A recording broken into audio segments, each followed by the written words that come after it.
Okay, good morning, everyone. Jim Williams, HurricaneCity.com. I'm here with Bill Phillips from Virginia Beach this morning, and we'll bring Bill in a minute. Just want to get everybody updated on what's currently happening. This is pretty much the current position. Actually, it's a little closer to the Windward Islands, to Grenada, rather. Let me zoom this in just a little bit more. So it's going to be moving in here. The core is going to be in there around 10 a.m. this morning. We're watching the radar. I'll show you that in just a minute.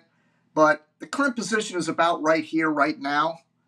And the winds are now 130 miles per hour. It's a Category 4 hurricane, strengthening. And as the morning moves on, it's going to be directly over. There's a tiny island just north of Grenada, and I'll show some close-up views of that. But the eye might actually hit the big island of Grenada, just barely, the north tip of Grenada, around 10 a.m. this morning. And then the next position around noontime, actually that prior position, that's 11 a.m. And then 12 a.m. it's pulling away from Grenada and the Grenadines and moving into the Eastern Caribbean Sea. So our coverage will probably last till around 12 o'clock. And as I tell everybody when I do these shows, is these are for archive purposes. In other words, go back in years from now and look back in the database at Grenada's hurricane history, for example. It'll show you what happened there. We're going to show you radars, satellite images, the HurTrack, latest data coming in from the National Hurricane Center, any live cameras we can find, which are far and few between, weather observations. Bill's going to be bringing in audio sources that he's finding at his end. So let me quick pull up the radar, and then I'll have Bill come in here and explain what he's going to do today. Here's our current shot of the front page of Hurricane City. And let's go ahead and pull up the radar composite. And there is our current shot of Hurricane Beryl moving into the Grenadines. And let me refresh this just to make sure we got the latest image here.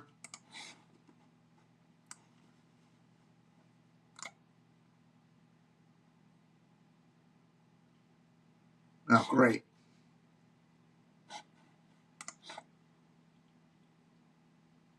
Don't tell me their site crashed. Great. Anyway, let me bring in Bill here. Bill, can you hear me okay? Got to unmute your mic, bud. Yeah. I muted you for the intro. I didn't want to step on it. Good morning, ladies and gentlemen. What I'm going to do today is provide you mainly audio sources. I am monitoring one television source out of there, and if it's relevant, we will show that. But the source, not complaining, just being honest. The amount of media sources out of this area is really difficult. So there's not, mainly what I'm going to give you is audio, like radio, the Hurricane WatchNet, things like that. But there's really not a lot of options. I'm going to do my best. All we can do is roll with what we have, and that's how this works. This is a Category 4, so you're going to have a lot of these sources that honestly may not be up that long, but we're going to try to give you what we have.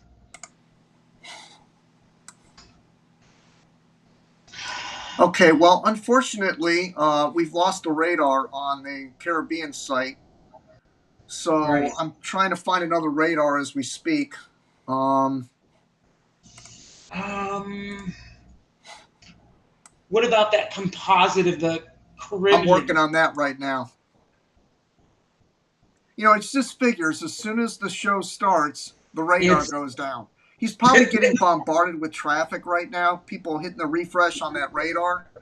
It literally might have crashed.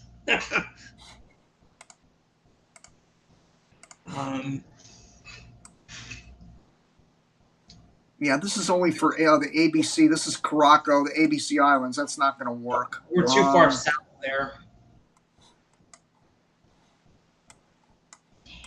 All right, let's go to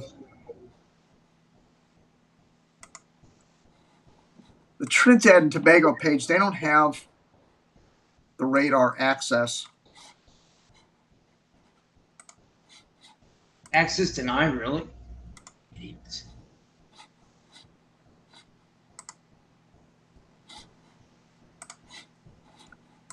Great. I think we might have to just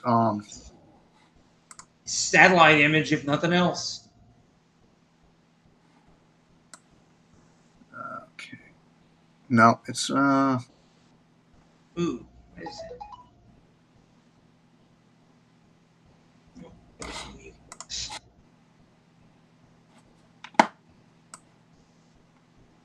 okay. Well, It'll be back. Hopefully, we'll keep trying it.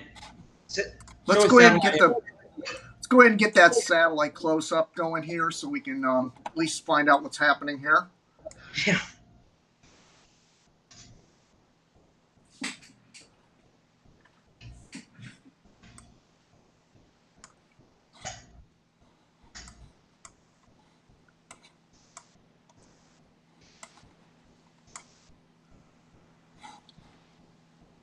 It's got to load. It takes a minute. But anyway, it's strengthening. You see the white areas. When you see a really bright white pulse around the eye wall, those are called hot towers. And you can see a lot of white. Maybe on the north quad in the last frame there. So it looks like maybe the north side's going to get the worst of this. I mean, that's typical of these major hurricanes anyway. And by the way, the size of this at the last advisory was 30 miles. The hurricane force wind field expands 30 miles to the northeast of the center. Actually, forgot to get my telestrator going here, so let me. To put that in perspective, the large island, the main island that is Grenada, the big island that we'll talk about in a minute, the length of it's 21 miles. So if it goes right over it, it's that whole core of hurricane force winds would cover it. Right. It's 21 miles long. It's small, very small. Bill, give me some audio right now. I got to get a couple things set up here. What do you have? What do you have exactly? Radio. I just don't know what's live right now, what's not. I'll just pop something in. Hold on a second.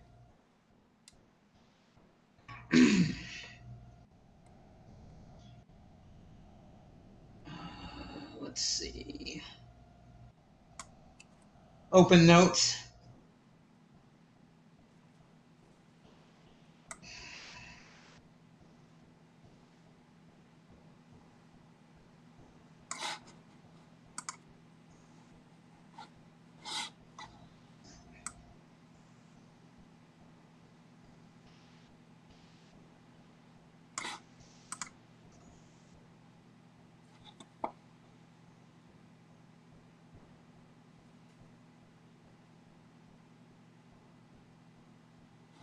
Why does that not want to work? Sometimes you like to hear how you song, but you can't at the moment because it interferes with the transmission. Okay, it interferes with the acoustics. Local radio from Grenada. All right. It's 90 minutes after 9 o'clock. Preparedness, awareness, and adherence is the key. Adhere to the protocols that have been established as it relates to dealing with a hurricane. Stay indoors, except you're one of the exempted ones that can be outside or have to be outside. Even if you have permission to be outside and you don't need to be outside, please stay indoors, okay? Yeah. The folks on the northern part of the island, Sautez, River Sally, all these areas, be mindful. Be extra cautious, okay?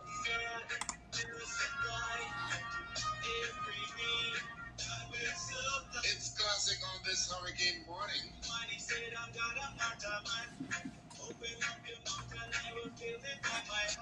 All right, I'm back with you, Bill. All right, I'm going to cut this. All right. Go. Sounds like what radio was that from? That is K105 out of Grenada, but I've got about 4 sources here. This is the main Grenada broadcasting service. There's about 3 or 4 feeds that I'll bounce from, but that's one of the main ones. I can't believe they're playing music through that, but they've done it this way. I've listened to this for about the last 6 to 12 hours on and off. That's how they're doing this. It's crazy. Right. Lose the music, but I don't want to indict the whole Caribbean with what I'm about to say. We've done this for years. Jamaica, other islands. They have a different way of dealing with this stuff than we do in the States. Right. They'll break in. They'll do updates and stuff like that. And remember, the Corps hasn't really got there yet. No. I don't think they're going to be playing music in about an hour. Okay, so anyway, I was going to say before I realized I didn't have my pen ready.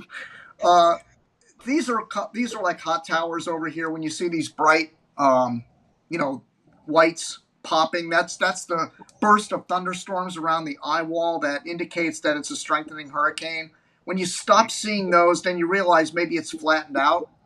But it's definitely, these winds up in here are the 130 miles per hour. No, never mind that. The 130 mile per hour winds are on that northeast quadrant. And I got a stuck pen now. There it goes. So again, this is all we have, and the radar went out. We're gonna check back on that periodically. So let me go ahead and check some observations. And again, the camera is in Cheltenham, which is the island that's just south of St. Vincent in the Grenadines. The island of Mystique. Let's go ahead and pull that cam up. It's a Lovell cam now. Yesterday, we've been monitoring it the last several days, and now it's updating. So this is from 8:49. So yeah, this is about 30 minutes old, and you can see it's definitely deteriorating there now. It was all bright and sunny.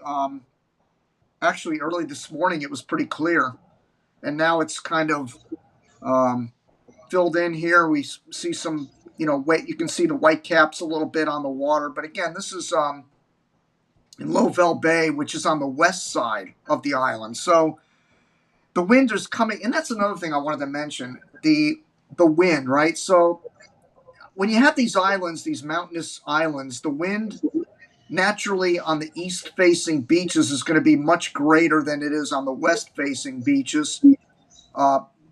However, when you're down in Grenada, when this passes over just to your north, that wind is going to be howling out of the west. So they literally will be facing the wind when it starts to pass by. The winds will shift out of the west. And in fact, that's probably the way the winds are right now in Grenada. However, up in where this camera shot is, in Lovell Bay, the St. Vincent and the Grenadines, is on the west-facing beaches, but they're getting winds out of the east right now. So the winds are offshore, so you're not going to see a lot of wave action in there. It's just going to be interesting to see if this camera updates as the morning goes on, and because this is going to take the full brunt of the right front quadrant of this hurricane, or very close anyways. I also know that Jim Eds, the storm chaser, is in St. Vincent, which is the island, to the north. So what I'm wondering, and I checked his Twitter feed, before we went live, and there was nothing updated from him for the last 13 hours. So I'm thinking either A, he doesn't have internet, or B, he's scrambling to get down to Grenada or maybe one of the southern islands, or even that island where this camera shot is in Lovell Bay, because I think he was on the mainland of St. Vincent, and that's not going to cut it because looks like the core of the hurricane force wind field is going to pass just south of St. Vincent. So he's probably going to have to, he's either scrambling or he's just lost his internet altogether. Again, there's our satellite shot of Hurricane Beryl moving in on the Grenadines here at 9:22 a.m. Eastern Time on the Hurricane Warning Show. Jim Williams, Bill Phillips, covering Hurricane Beryl, the most powerful hurricane in the East Atlantic for June, because it was developing major hurricane before it, even got toward the Windward Islands. So that's a record for this early in the year. And by the way, just to let you know, these shows are not really tailor-made for future forecast and whatnot. We just talk about what's happening right now with the current situation, who's being hit. But the models this morning are indicating that this is going to pass, the majority of them anyway, just south of Jamaica going into Thursday, and then south of the Cayman Islands and heading into the Yucatan going into Friday morning, very early on Friday. It'll be heading into the Yucatan, but most of the indications are it could be powerful, but the GFS is it's maybe a Category 2 at that time. We'll have to see, but indications are that the conditions aren't going to be ideal in the Western Caribbean like they are for it right now. So, and by the way, the European model, the Icon, the NavGem, the Canadian, and the UK Met have all been horrible on this system. The tropical models, however, just to let you know, on Saturday morning, the H-Wharf had this 961 near St. Vincent. Last I checked, Bill, what did you hear what the pressure was? Or let me pull up the HERT track. Let me actually read that advisory so people get the latest information on this. 958, 959 millibars, 130. But you can go ahead and read the advisory here. Go ahead. Yeah, it's 959. So it almost nailed it. The H-Wharf had 961 at landfall. This was from Saturday. So it's almost 48 hours ago. It said it would be hit at 961, and we're at 959. So that's pretty darn good. And it said it would hit in the early afternoon, but it was a little fast on its track, and it had it near St. Vincent. This is more towards Grenada, at least at this point. The HMON model had 956, so that was pretty close too. 950, and it's actually still strengthening. It might actually be 956 when they have the official landfall point in the Windward Islands. But that also had it at 4 p.m. in the afternoon, so that didn't happen. The HAFSA, which is the new model that's replacing these other tropical models, showed 983 millibars just south of St. Vincent. So it did pretty good on the track, but not quite on the intensity, and it had it pegged for 11 a.m. The HAFB had 961 millibars hitting St. Vincent at 11 a.m. The GFS had 968 millibars just south of St. Vincent in the afternoon today. The Euro had 1,002 millibars just north of St. Vincent at 2 p.m. on Monday, so that was terrible. The Icon model had 1,009 millibars at St. Vincent on Monday morning at 11 a.m. The NavGem predicted 1,000 millibars near Grenada. I should have the satellite picture up while I'm showing this.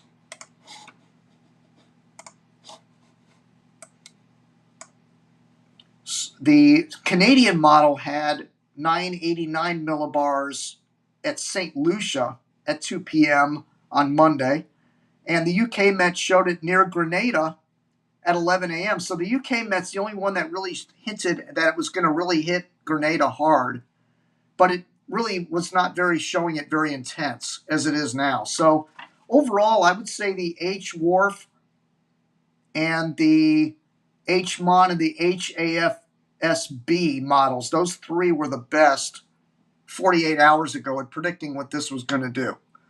So keep that in mind for future reference. By the way, the size of this storm, I was getting to that earlier.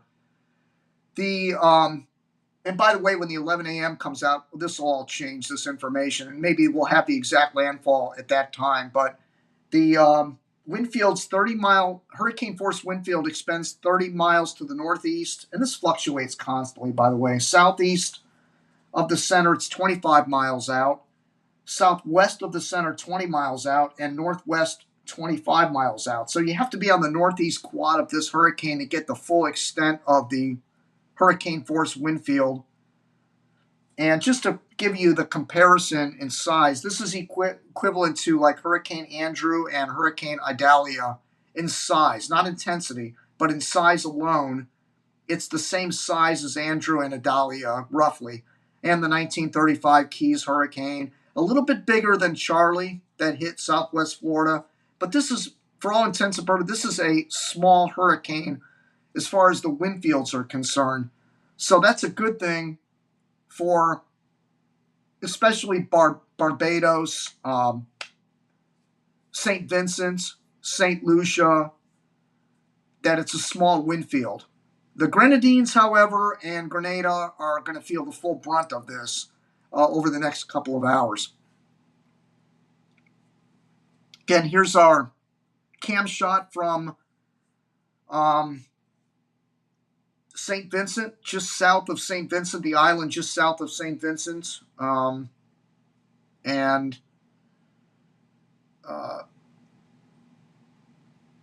that's from 8:49, and there hasn't been a new image. Let me see if there's anything new here. No, it's the same. I think it's on auto refresh, but I like to refresh the browser anyway, because sometimes it doesn't recognize the new image. But that's the same image. This is from about 45 minutes ago down there in the St. Vincent in the Grenadines. Now, another thing I want to point out, St. Vincent, which is, let me get the map up here so I can. So this island is where the camera is, and as you can see when we pan it out,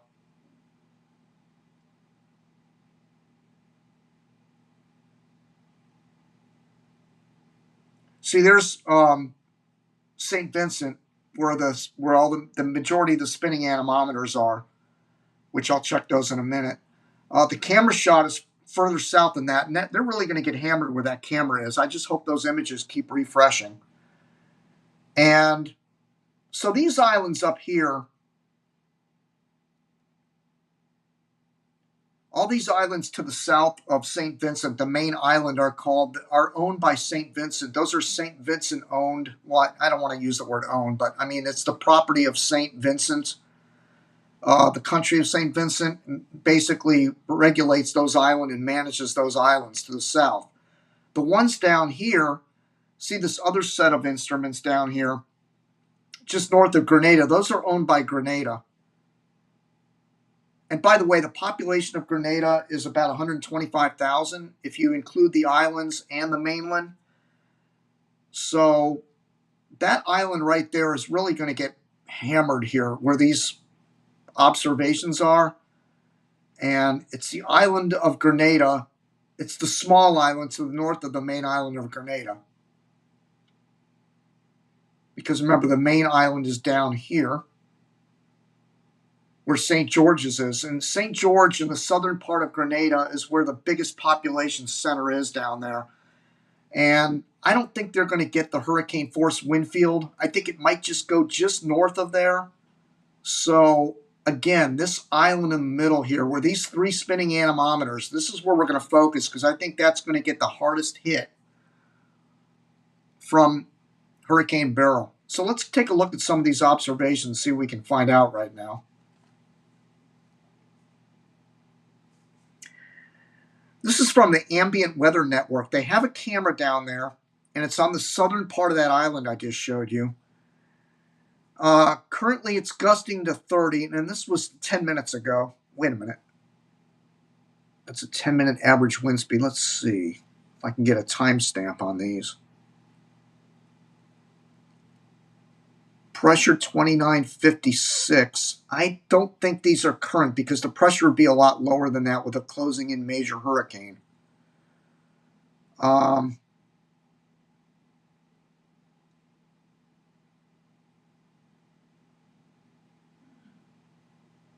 Max wind gust 36.5. I don't think that's current.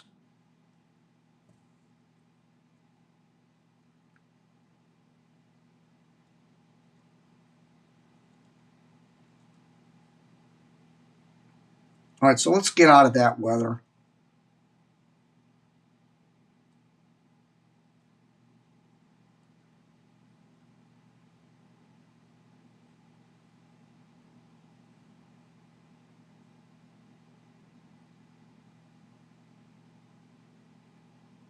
These are instruments a little bit further north. This is called Harbor Light on that island, on the north side of that island. And we have north-northeast winds at 20, pressure 2951. So maybe those other instruments were right. You know, because the pressure will drop like a bomb. Once that core gets in there, the pressure will drop like a bomb. And it's starting to happen right now. But if we switch back to the satellite here, you can see the convection's kind of waning on the west side right now. So the winds might not be that intense there right now.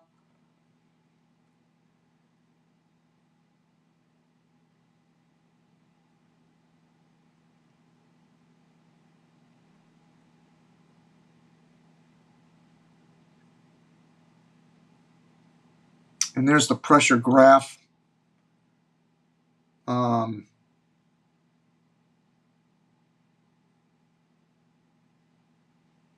No, it's temperature. Let's see, wind direction.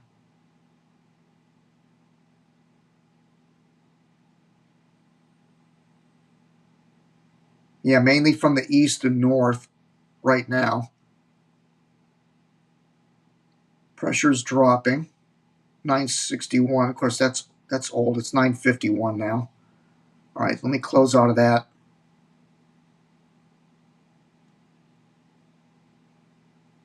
And these are the north part of the island. Bel Air Road, 1,004 millibars falling. That was from 46 minutes ago. So they might not be updating this.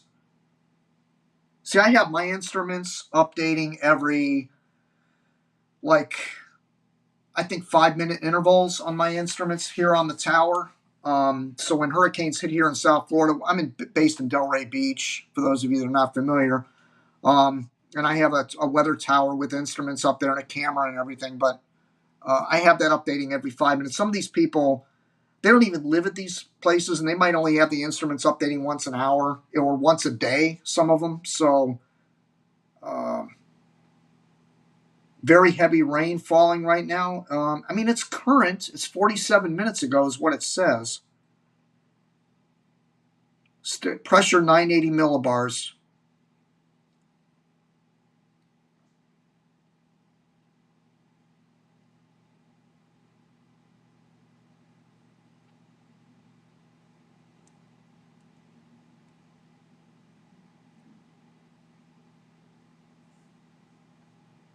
All right, let's check the hurricane hunters and see if what they're finding.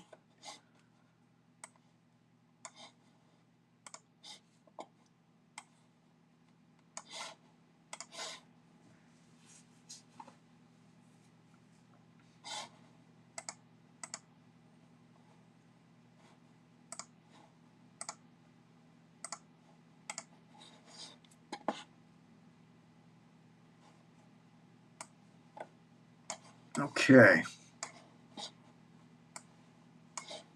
Jim, pardon me. I have TV punched up from Grenada anytime you want it.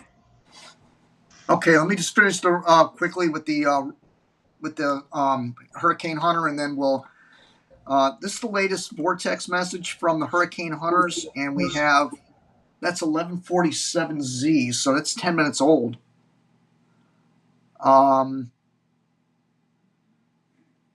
No, it's an hour old. Wait a minute. No, let me see something.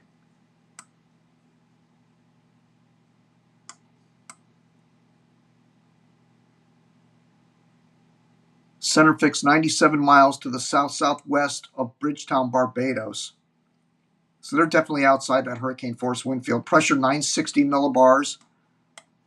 We have, you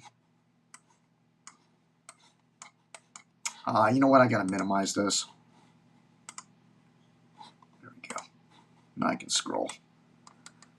Okay. We have a closed eye. The diameter of the eye is 20 nautical miles. We have SFMR, which is the device on the aircraft that points down to the ocean, is estimating winds of 123 knots. That's 141.5 miles per hour. And that is 13 miles east-northeast of the center. So, yeah, 141 mile per hour winds, 142 to round it up, 142 mile per hour winds on the northeast quadrant of this hurricane right now. Estimated winds northeast of the center, and that's 13 miles from the center northeast. That's right on the eye wall. Maximum, no, that's flight level, never mind. SFMR outbound winds 84 miles per, that's 97 miles per hour to the west-southwest of the center. So if you're west-southwest of the center, you're going to get winds right around 100. If you're northeast of the center, you're going to get those 140 mile per hour winds.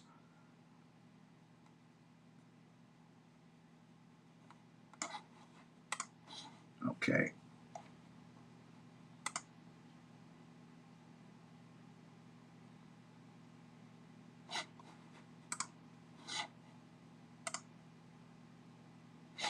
All right, Bill, go ahead and throw up that. What do you have now?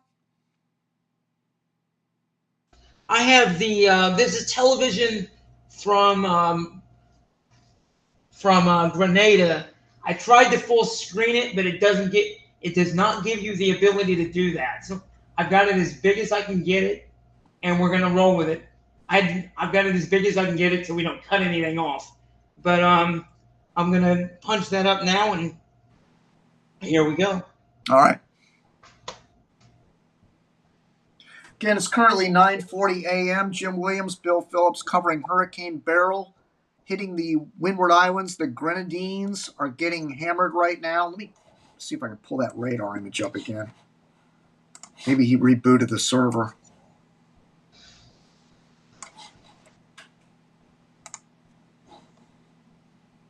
Let me know when you're ready, and I won't hit the screen share till then. Let's go with Brian McNulty's radar here. Yeah. See if that's current.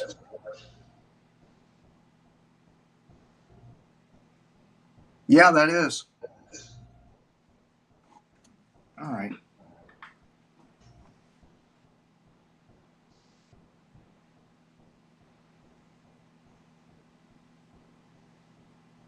Yeah, it's heading right toward that little island just north of Grenada. All right, Bill, go ahead. You got yours going? Yes.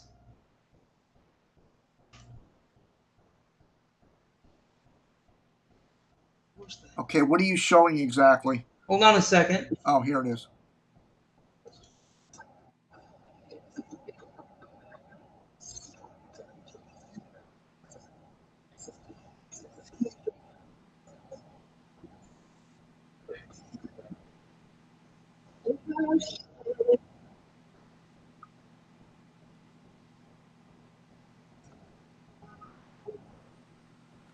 Yeah, I'm not hearing any audio out of that. What? Hold on.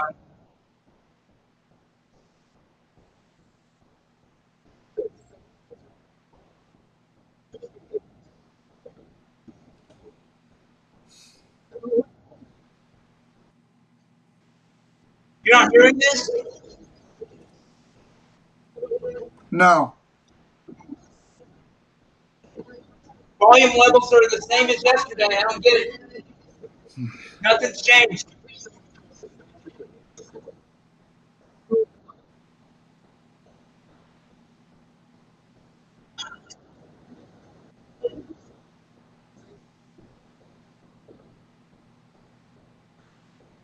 Sure you didn't mess with your audio levels on that microphone? No, On your camera? I haven't even rebooted the computer, Jim. I left it alone.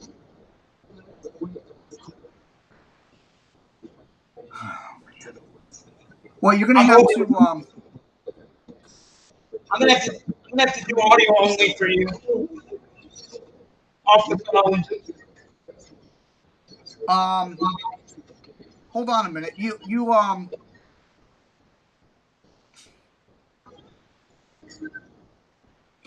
can you turn the volume up on the speaker? I can't go any. It's already almost 90. I can't go any higher without blowing my own ears out. I'm gonna send you the link. You're gonna have to do this. I'll send it to you.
All right, got the radar back.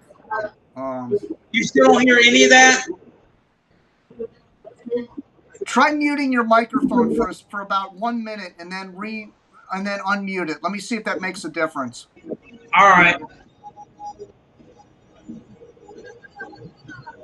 Wait a minute. Oh no, you can't do that because then we won't hear it. It's only coming out of your Wait a mic. minute. I'm gonna change something. Hold on. Welcome to the program. How are you?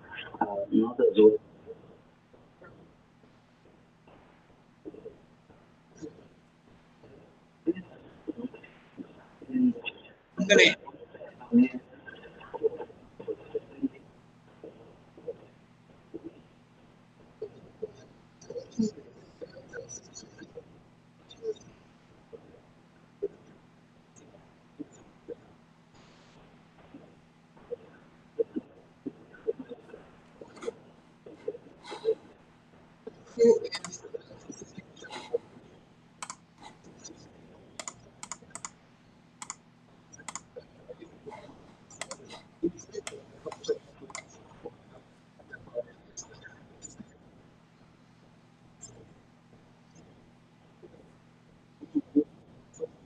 You hear any of that?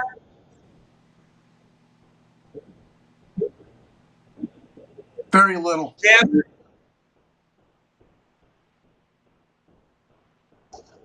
Over it. What other sources did you have? That was the first source I gave you was off the phone. Play that. Let me hear how that sounds. All right.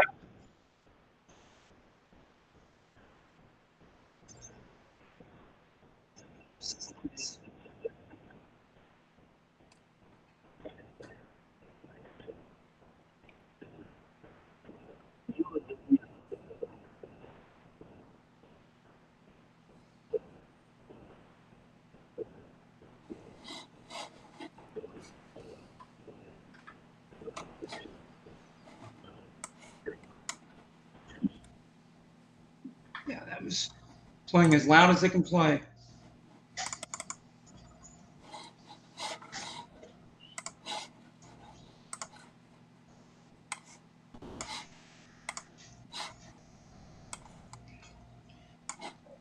And the live video off of that, by the way, is going to be irrelevant. They're just playing like stuff from yesterday out at the beach. It's the live calls that you want. Right. You know, that's the first source I had earlier. It's the same guy. They're simulcasting.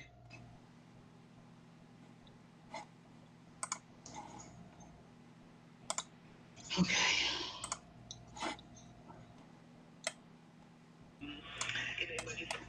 All right. Can you hear this?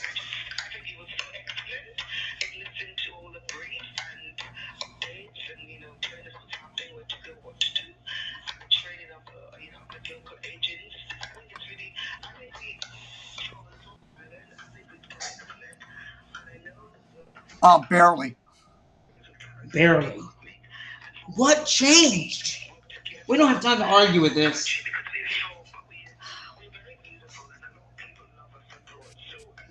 Your computer might have defaulted back to that setting you had before. You might want to go into your microphone setting and get that fixed again.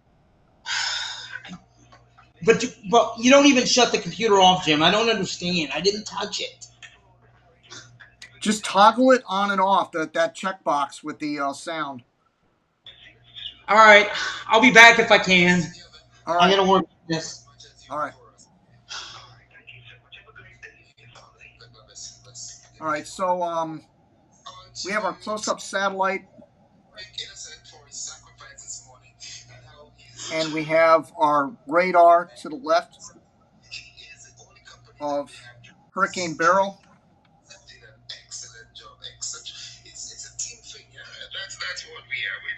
That's good. That's good right there. What did you do? Nothing. I'm gonna check this noise canceling. I wonder if it's back on for some reason. That's what I was having you check. You got to check that. But I did not touch it. That's what annoys me. Sounds good now.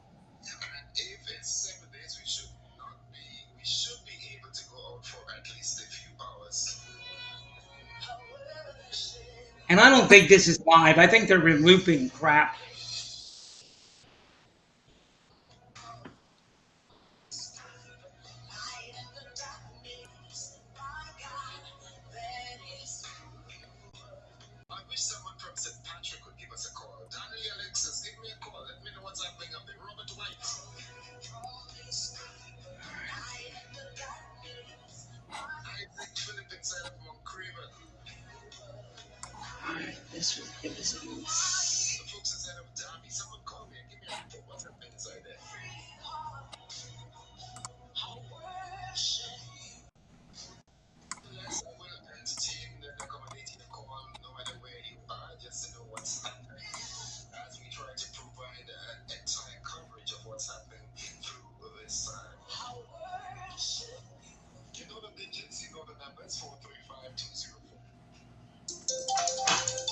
People know not to call me.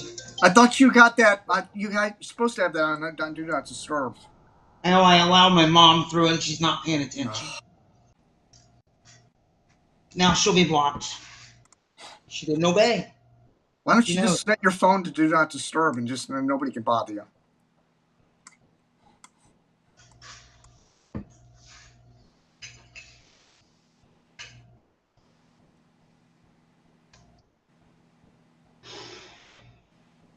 All right, so this map right here, folks, this is the return rate for hurricanes.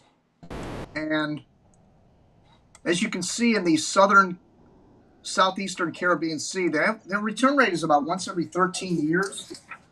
So the last time they were hit was 2004, so they were a little bit overdue for a hurricane. I did not have Grenada or St. Vincent in my top 20 this year. And I always state that there are going to be areas hit, and sometimes maybe even the hardest hit area will not be in my top 20. But as you can see, St. Vincent, Barbados, Grenada, and the ABC Islands have a return rate of about once every 13 years. And notice how you go up, the return rate decreases rather, to 11 to 12 years. And then when you get up into the northern Leeward Islands, you're talking every 7, 8 years. And the northeastern Caribbean islands get hit about every 6 years on average. So you get over towards Florida, and we have a really low return rate of like 3 to 4 years in southeast Florida and the northwest Bahamas.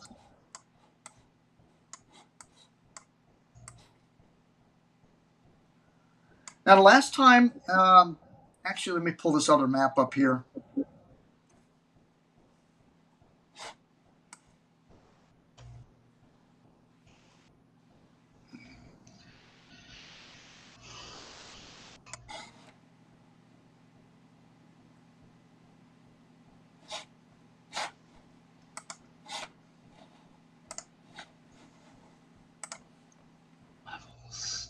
So, back in 2004, Hurricane Ivan hit this area, and it took a track kind of like this and came up and just clipped south of Grenada with 130-mile-per-hour winds.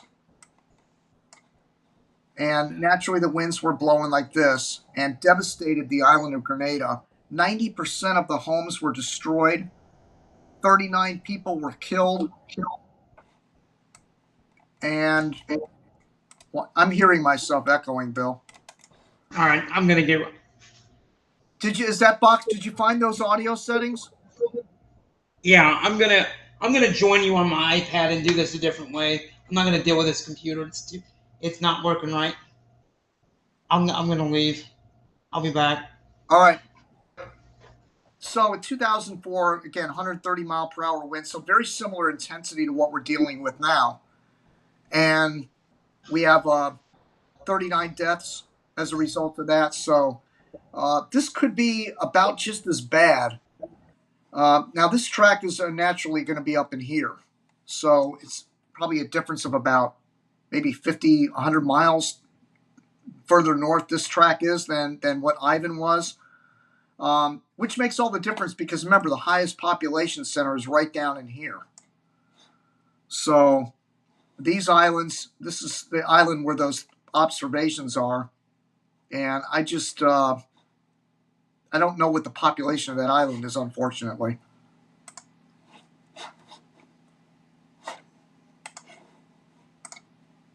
Again, here's the forecast.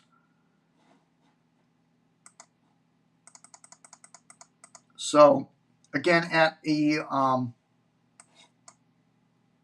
11 a.m., it will be, the eye might be right on the north coast of Grenada there. And then as you go pull away at noontime, the conditions start to improve slightly. And then by 1 p.m., they should be just dealing with some tropical storm force wind gusts in the Grenadines. There's our radar shot once again. Looks like that core is beginning to move in.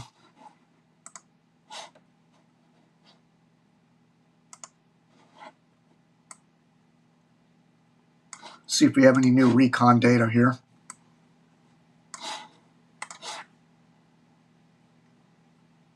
Ah, 956. Okay.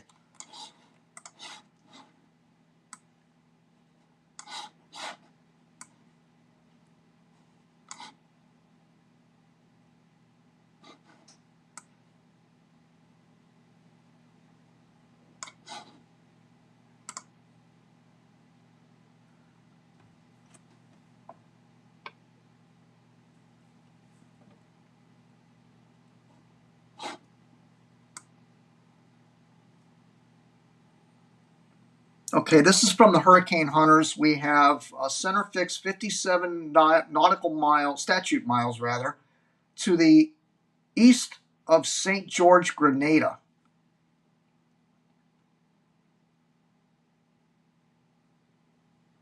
Pressure is 956 millibars. We have that's a drop zone that they dropped in the center. and it's a closed eye, circular 18 nautical miles wide, so the eye is slightly shrinking, which is concerning. The SFMR winds are 133.5 miles per hour, and that is located northwest of the center. So again, north of the center is where the highest winds are, obviously, and then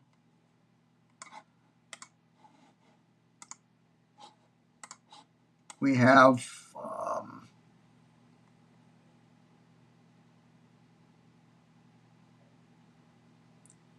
outbound winds 131 miles per hour, and that's 8 miles southeast of the center.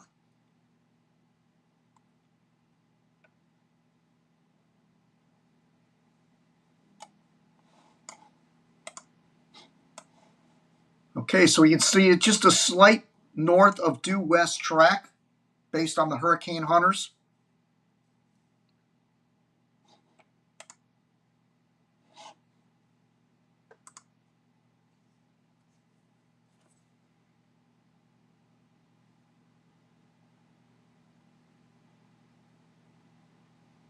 Okay, we have a new image from 940. This is about 10 minutes old.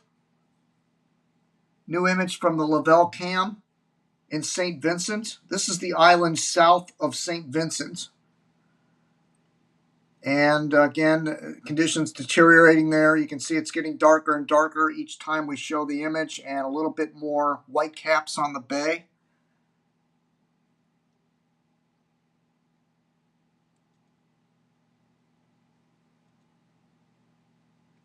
Let's check out conditions in Barbados just for kicks, because they're getting about the worst that they're going to get right now.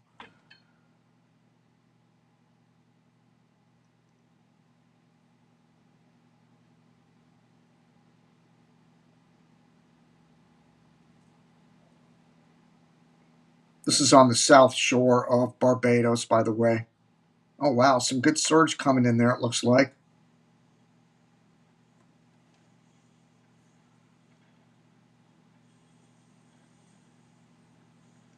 This is in Barbados on the south coast near Bridgetown. But again, the worst conditions have passed by now.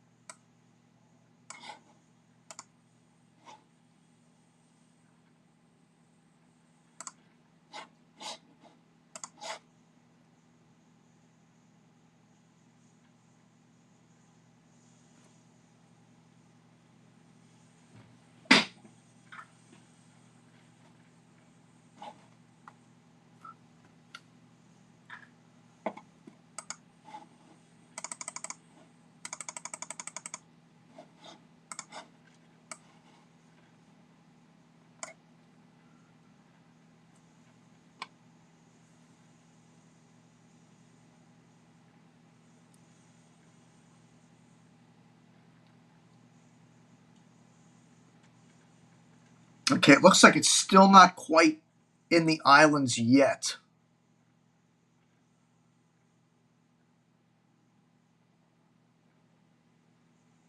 It's close. Let me check the other camera here.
All right, here's a better shot of it. This is the Barbados radar site.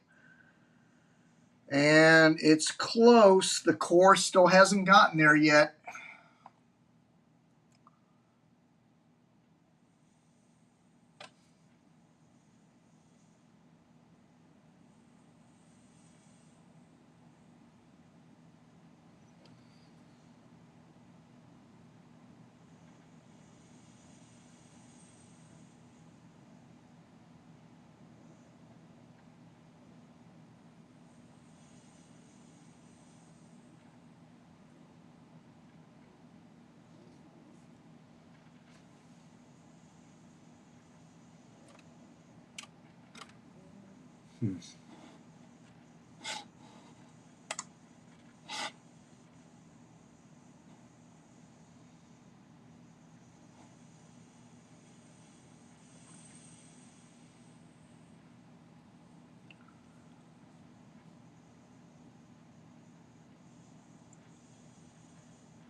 It's courtesy of Brian McNulty's radar. It's pretty much on par with the Barbados radar. It's maybe a frame or one frame behind, I think, from what I can gather here.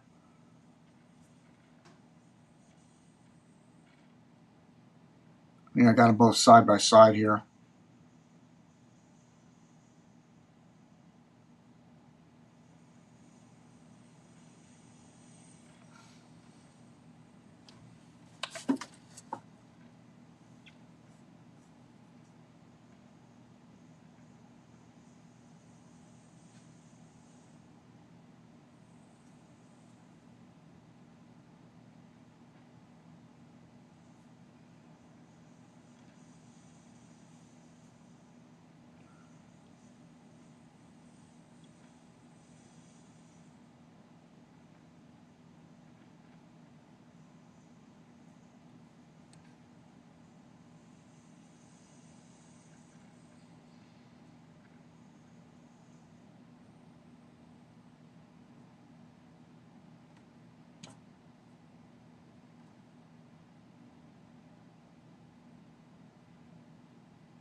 Yeah, pressure 2978 down in one of the islands just north of Grenada.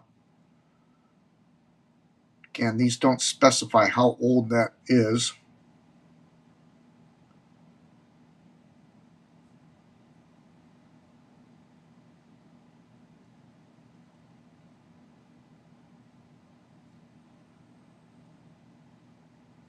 A lot of these instruments, the problem with a lot of these instruments are they just either they go offline or they just can't handle that kind of wind. And I know, well, I'm not going to say anything offensive about the certain brand of instruments that are out there, but they just don't handle high winds very well, and they don't read them correctly.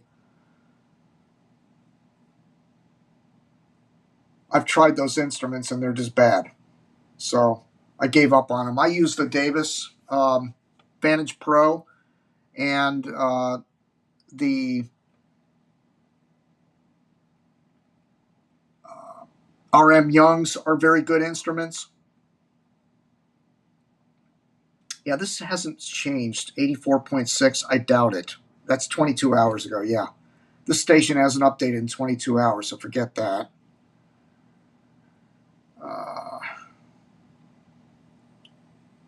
Sometimes people leave, they evacuate and they shut everything off. That's another problem.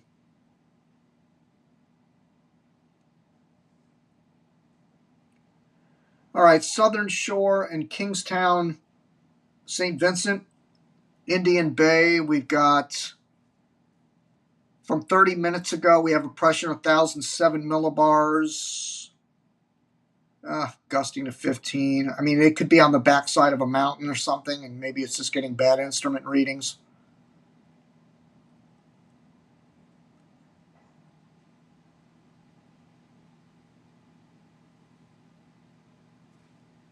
Again, we'll have that new advisory out at 11 a.m.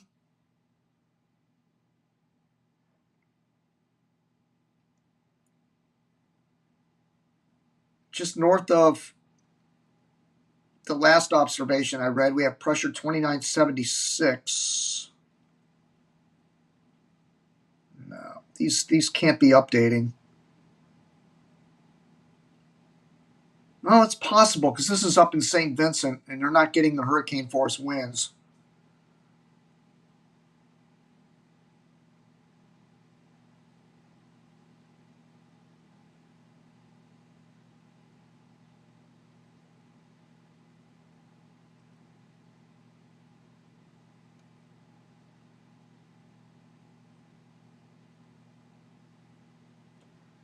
See, down in St. George, which is on the southern end of Grenada, where most of the population lives, by the way. Conditions out of the north winds, pressure 2959, so that looks like it's pretty current.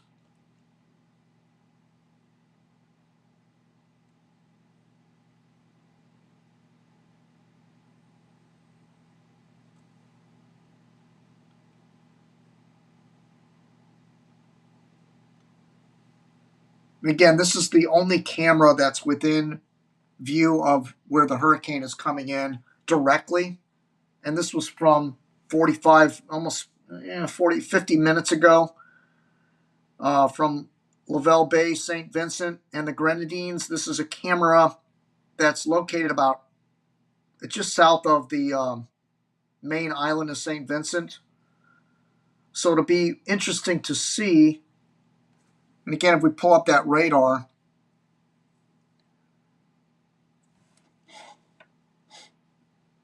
it just looks like that island might. Yeah, they're not getting the core. This is such a tiny core of this hurricane that it's probably going to hit these islands like right here. It's going to get right in here. Is where the worst of it's going to be. And those islands don't have any observations. Unfortunately, no cams, no nothing. Actually, no, that's not true. This is where the camera is in. No, I'm confused. No, the Lavelle camera is up in here. Oh, wait a minute. Let me make sure of this.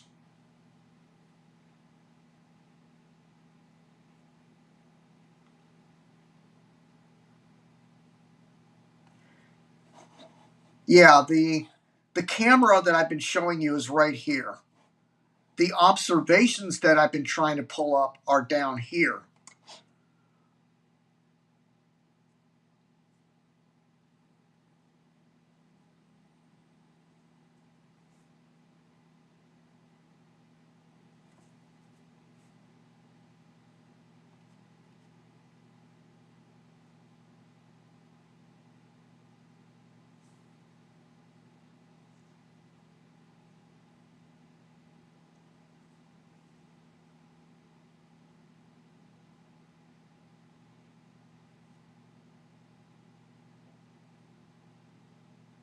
Okay, Jim Eds is reporting that conditions are rapidly deteriorating in St. Vincent.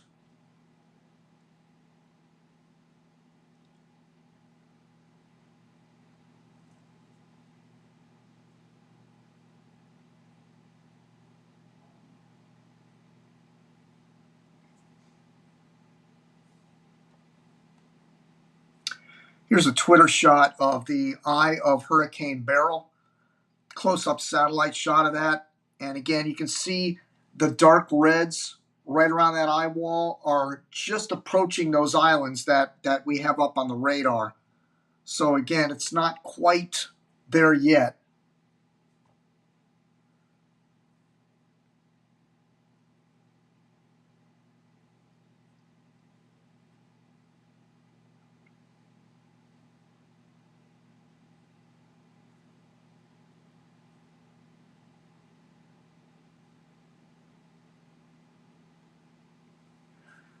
This is from James Franklin at Twitter. Looking at the ensemble models again, the majority of these models are taking it just south of Jamaica, south of the Caymans, which would be probably on the Wednesday, Thursday time frame. And then on Friday, it would come into the Yucatan Peninsula and then gets into the Gulf of Mexico. Most of the models right now are taking it into Mexico.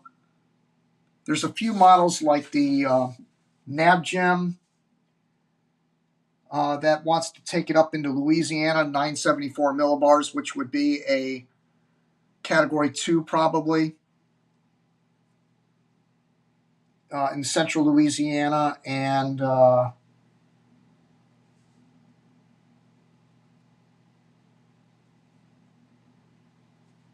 most of the other models, though, keep it away from the United States. UK Met plows it into Belize and Southern Gulf.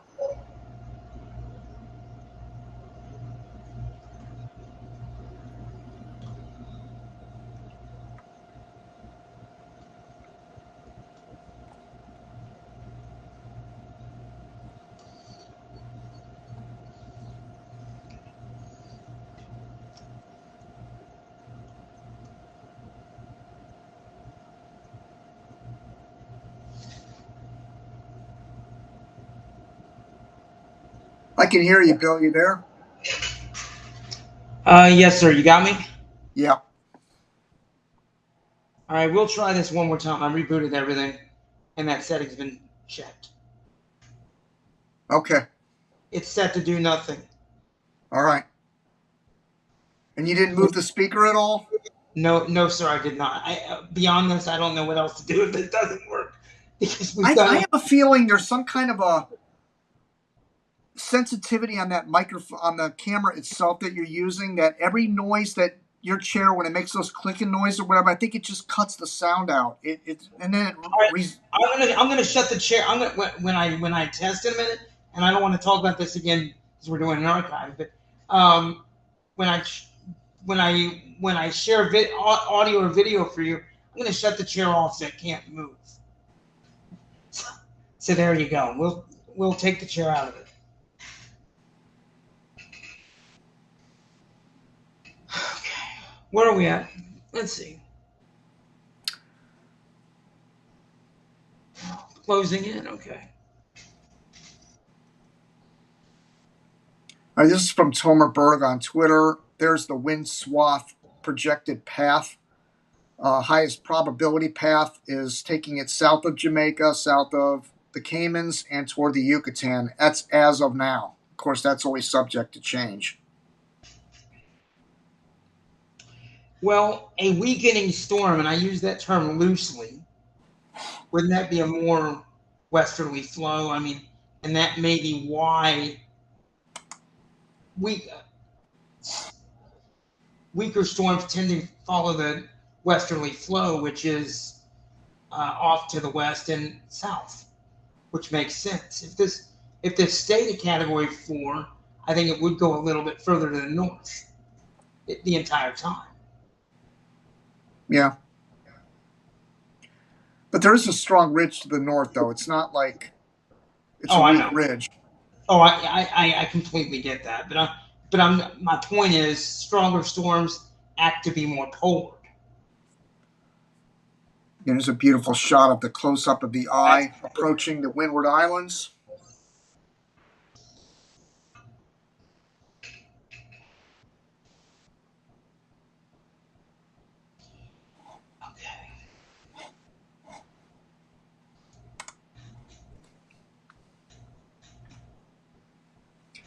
By the way,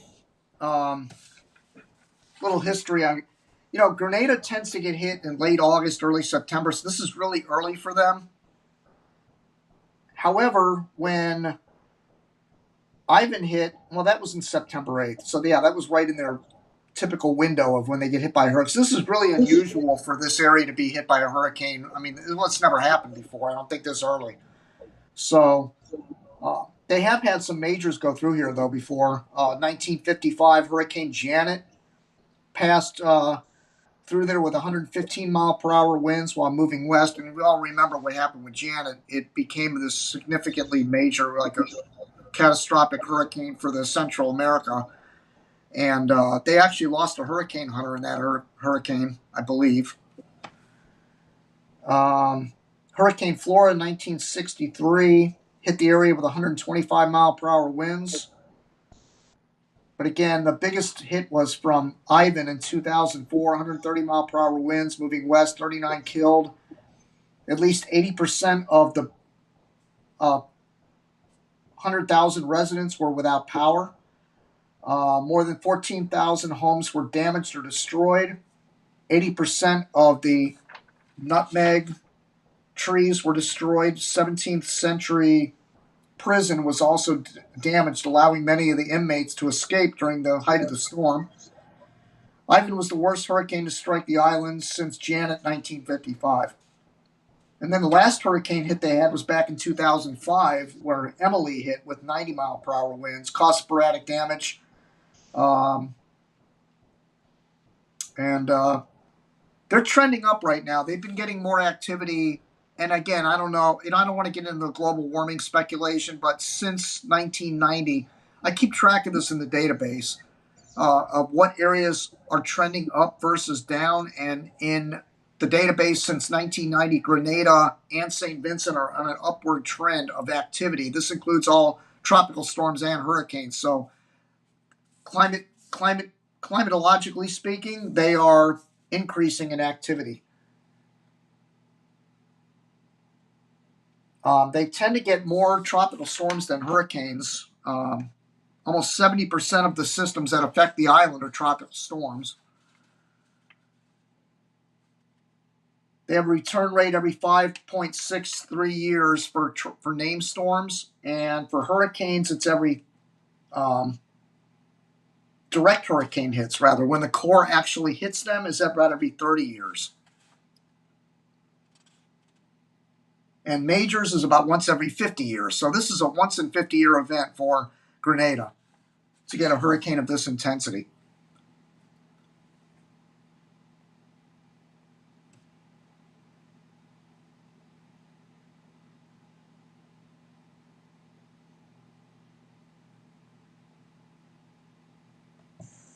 Here's a view of the hurricane hunters flying around. Any progress on that television station, Bill?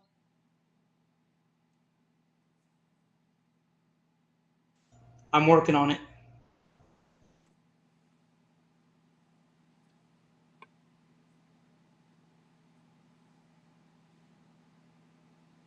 Wow, there's a beautiful visible.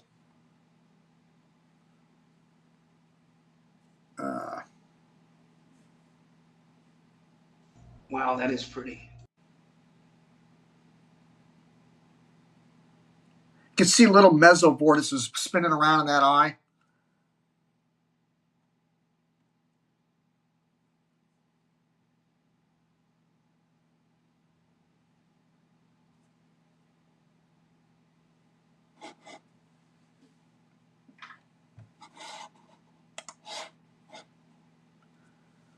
All right, folks. Again, we're covering Hurricane Beryl, currently impacting the Grenadines and the Windward Islands. And we have a population of about 125,000 people. Well, I would say, based on the fact that most of the population is south of those yellow dots, those yellow circles I drew on the map, I would say probably, well, because the northern circle I have drawn is part of St. Vincent's population. So St. Vincent's population is 103,000. Grenada's is 125. So if you split the difference, considering only a fraction of them live on those smaller Grenadine islands, I would say probably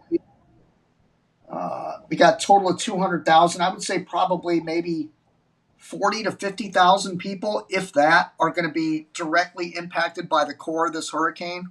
The rest of them are going to get hurricane force gusts, but they're not going to get the core, where the highest winds and the most damage is going to occur.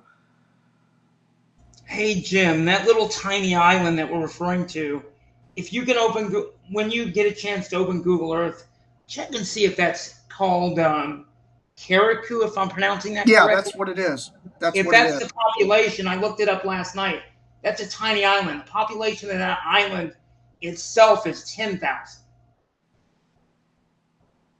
Okay, let me pull that up. I think it's this one right here. No, that's the main island of Karaku. Let's see. It's up here. No, that's not it either. Bakwaya.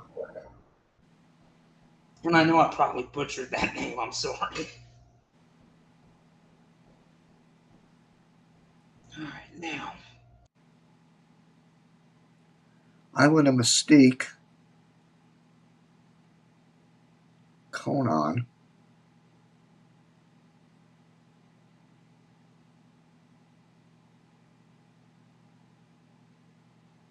No, I can't find it. It was given me it before, the name of the Karaku name that you were given.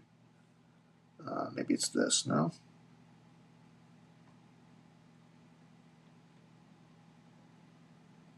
So what I'm going to do, when the core is hitting, since we have virtually no cameras and no observations from these areas, I'm going to use the Google Earth and fly down to the surface, and we're going to all watch it live. No, just kidding. It'll be, the archived images of what the area looks like. Wouldn't that be cool if we could go live on Google Earth and see it live? That would be awesome. But that's just not possible because these street views have to be, those are images and pictures all pieced together. But I'll go down to street level and show you what the right front quadrant areas look like that are getting hit. And we won't know that till the radar actually shows the landfall. And we're going to get an update from the National Hurricane Center here in about 30 minutes. Jim, I'm going to keep an eye on it, but that television stream is not available now. Oh. What other audio did you have other than that? Okay, watching that, I'm going to try some of the other television stations affiliated with that same TV feed off my phone. I'll see what I can come up with. Give me a few minutes. Hurricane WatchNet would also be available, but I don't think there's going to be much use because the population here is so small.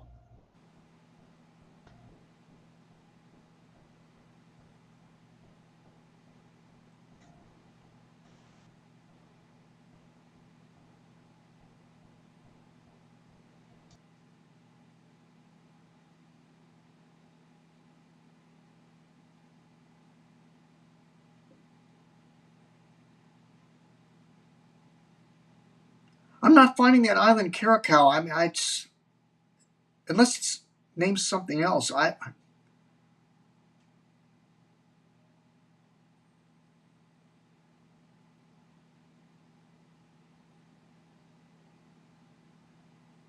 Unless it's the main island of Grenada.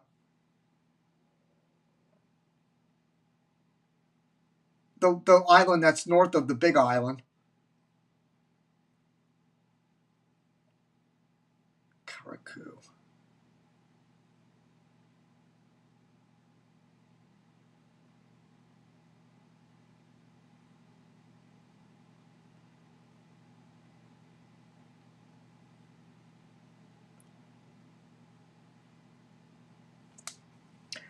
Well, let's that's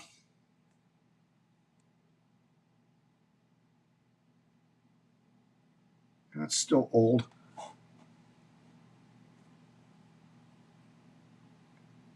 It's the latest shot from the Lovell cam. This is dead center of where it's going to hit, and this is over an hour old now.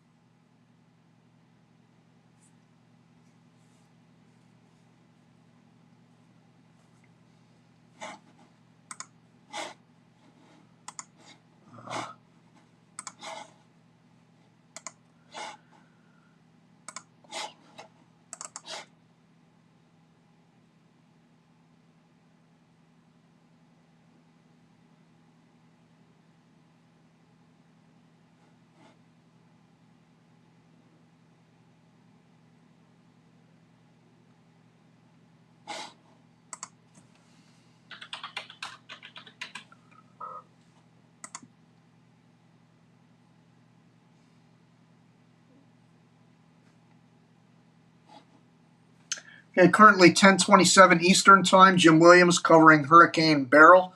Very limited resources. We're trying to get zoomed in on something here.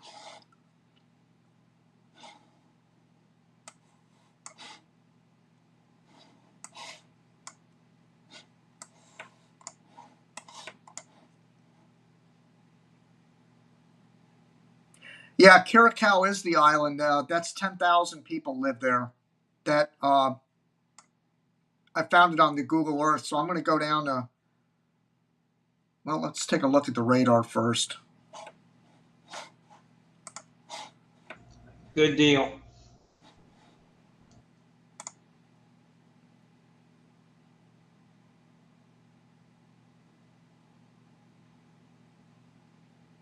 Yeah, it looks like it's going to pass right over that island.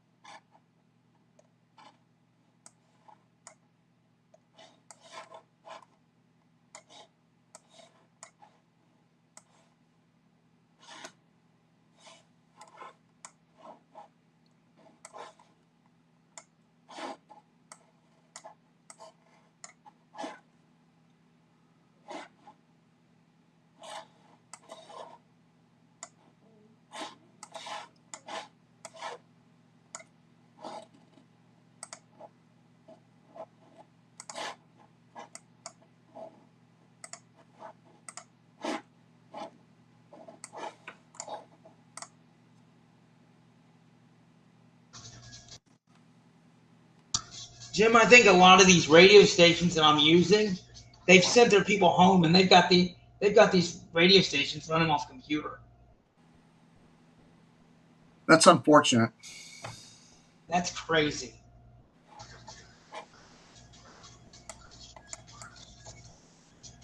But I told you they do it differently in some of these islands. We wouldn't do that. So that's the island you were talking about, Bill, the Curacao I have up on the Yes, screen. very cool. Yep. And it's, according to you, there's 10,000 people that live there. I'm just trying to find out if they got any street views.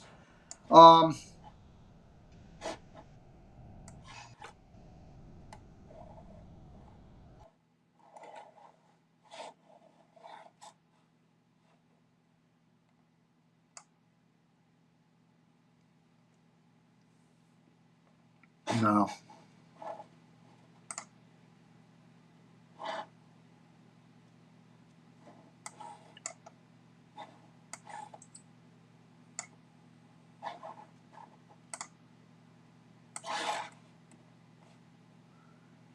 Yeah, on the southeast coast, we can get some views from street level. There we go. This is the area that's going to be impacted here shortly by the core of Hurricane Beryl. This is on the west-facing beaches, though.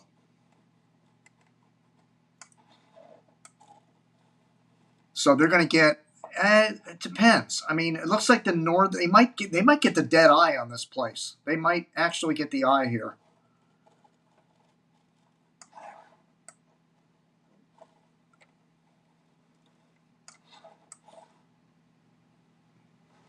Hope all those boats are out of there. Jim, does it tell you how old these images are? This is from 21. Thank you.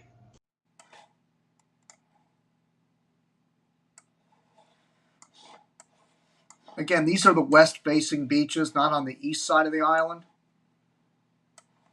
Looks like decent construction. I mean, nothing flim-flammy. I mean, that little hut there is going to blow away.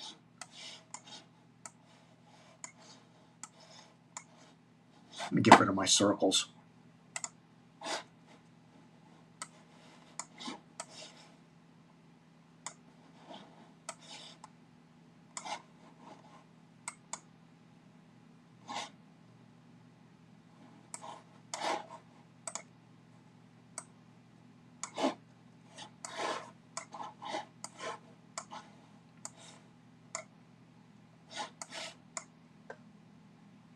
Yeah, it's also the town of Boggles I guess, is on that island of Curacao.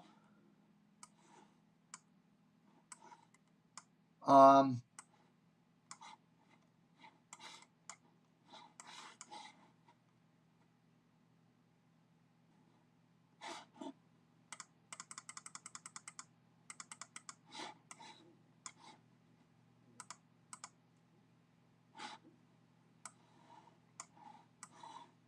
yeah, geez, they got street views. Well, let's look at the northeast part of the island here.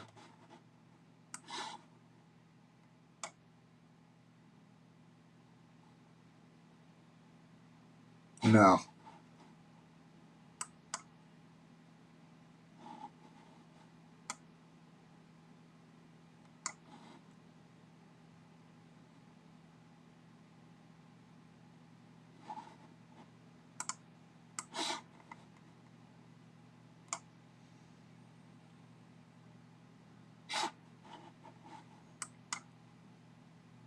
Bill, can you play some audio, anything like Hurricane WatchNet or something? I'll give it a shot. No promises.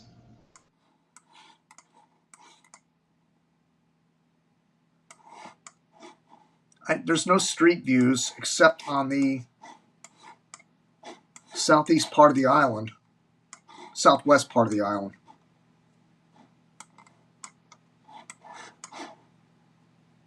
Why is that?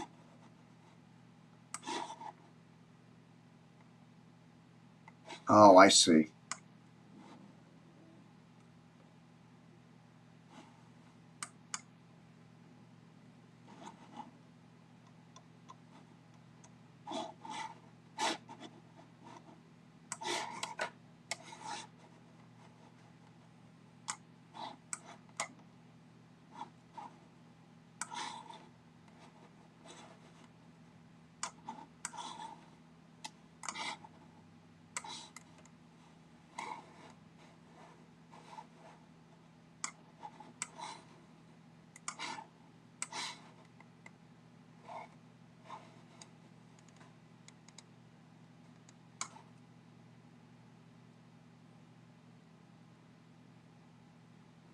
Okay.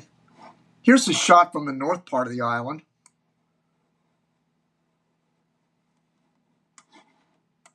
It's got kind of hilly terrain.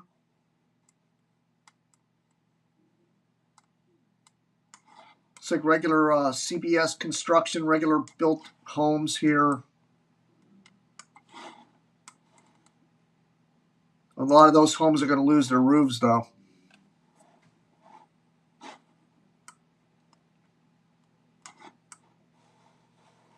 Sporadic. You're probably right. There probably is about 10,000 there. Yeah.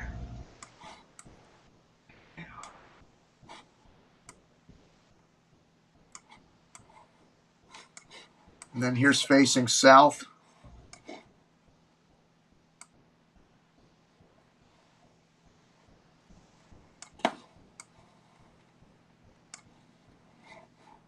Again, a lot of these houses, these are east-facing beaches, communities here. These are going to get wiped out.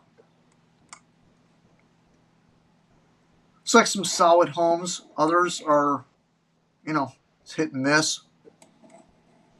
Jim, are you hearing me okay? I'm ready to play some audio for you. Yeah, go ahead. 1, 2, 3.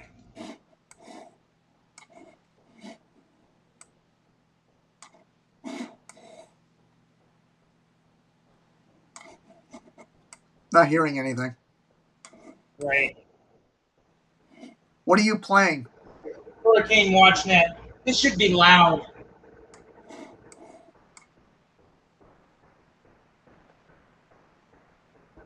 And you're not hearing any of it? No.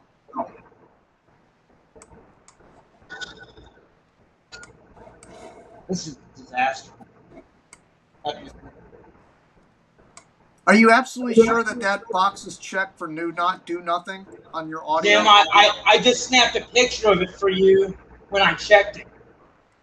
It's right. It's the way we left it. Well, something's changed. Either the microphone, the Camera's not in the same place, or the mic or the speaker's not. That camera's not. The camera has not moved. I've changed, touched nothing. I didn't even so much as turn off the computer last night. That's what I don't get.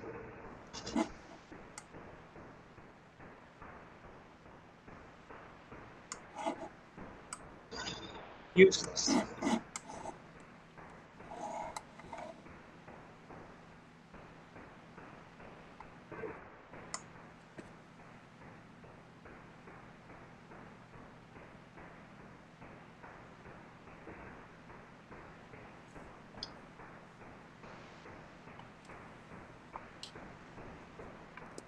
And by the way, there's nothing on that anyway. It's static.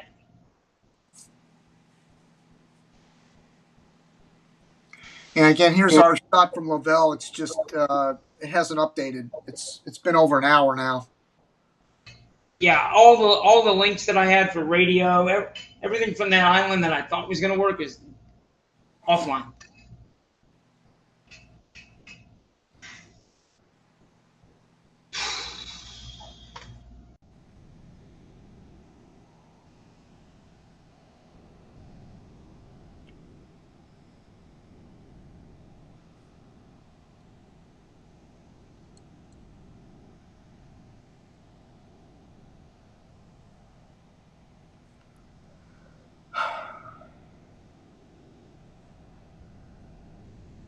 Your phone webcam. I can't choose anything else.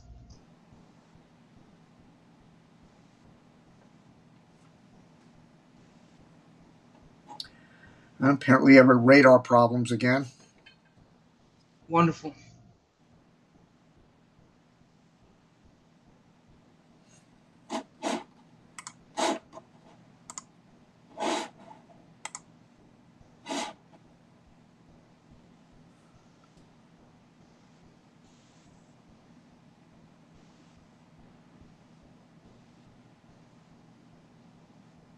Yeah, it stops short of the islands on Brian McNulty's radar. Wonder if they lost it.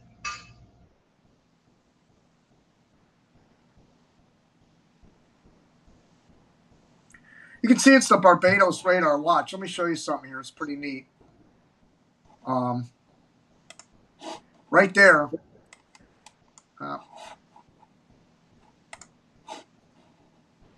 Watch right here. You'll see a beam come through there. Well, you can't see it with the line on top of it. But right where that yellow line is, just focus on that. And you'll see a beam shoot through there from Barbados. Right there. You can see it. Bam. Yeah, you can see it. But it stops short of the islands. There's no reason the Barbados radar would go out. No?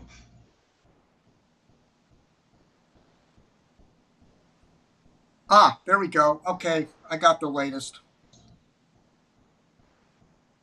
There you go. The eye wall is now hitting. Let's see. It's about to go over the island of Caracal.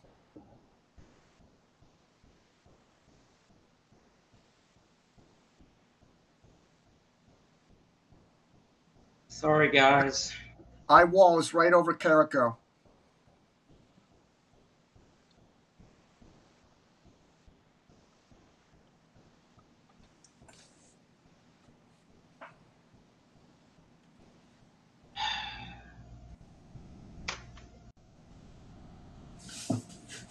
I don't know if I have my ham radio hooked up here for the antenna. Let's see. No, it's disconnected. That's the antenna.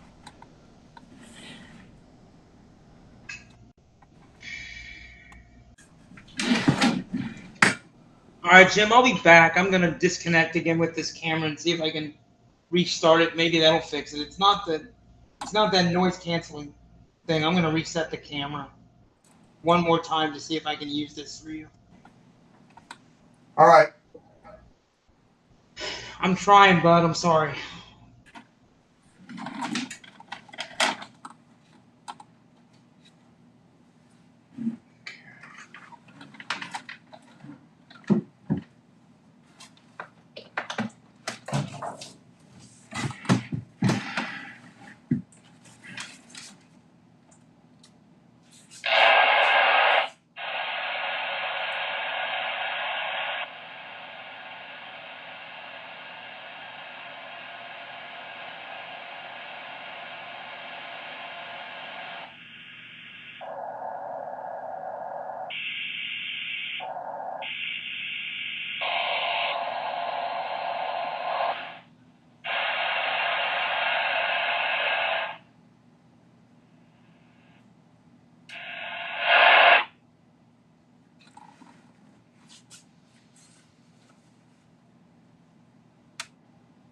All right, I'm monitoring the Hurricane WatchNet now. See if it. I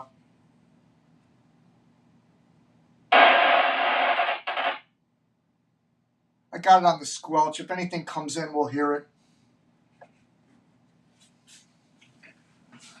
The problem is, I don't think I have that antenna hooked up anymore because everything's done over the internet.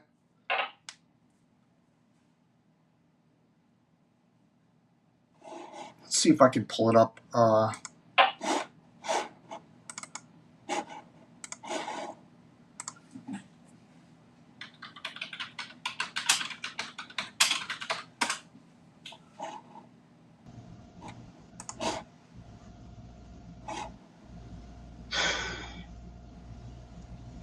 Okay, I'm back. You got me? Yeah.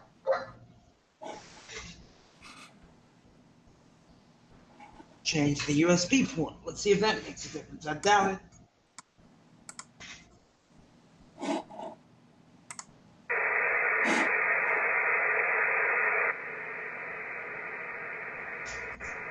Can you hear my static? Yes. My speaker's not anywhere near this mini right now that's doing the streaming.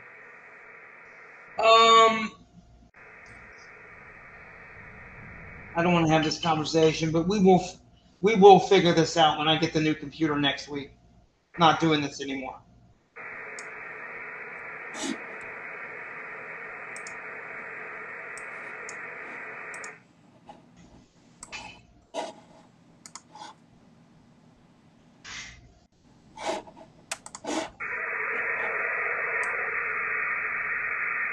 Yeah, I'm not getting anything on 7268 or 14.325. Well, I mean, with all the solar activity, you're probably not.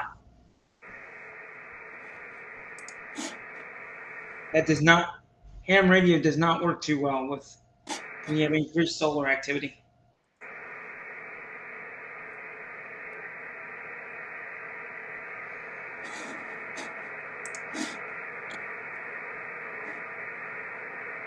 Yeah, to be honest with you, that's all I would have anyway. Is that right now? Everything else gone.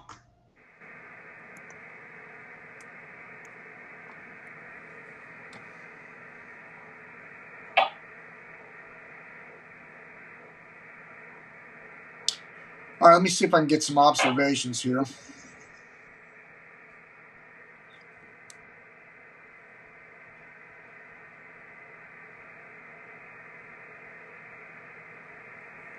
Start with the St. George. Oh, that's right. That's offline. Never mind. And is that the microphone off the Mini picking that up? Yes. Or how are you? Okay. I have both. I have the ham radio, the physical radio on, and I have the one on the internet. And I'm seeing if neither one of them has any voices, but if they pick up any voices, I want to see if the one in the office here is working. So I got them both going. Got it. Understood.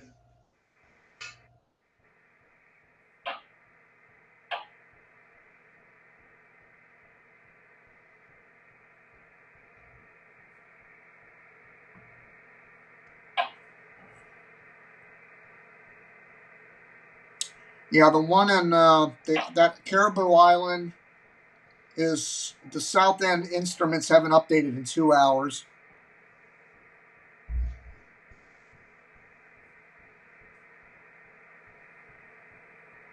In all, they're getting their ass kicked at the moment. Yeah, the ones from Weather Underground have gone offline. Yeah. Yeah, they're dead. Harbor Light, Carico Island, offline. See, that's the issue with doing storm chasing and islands like this, because for example, I could take an Arlo and go to one of these islands, but I guarantee you the cell network's probably not that good. Yeah.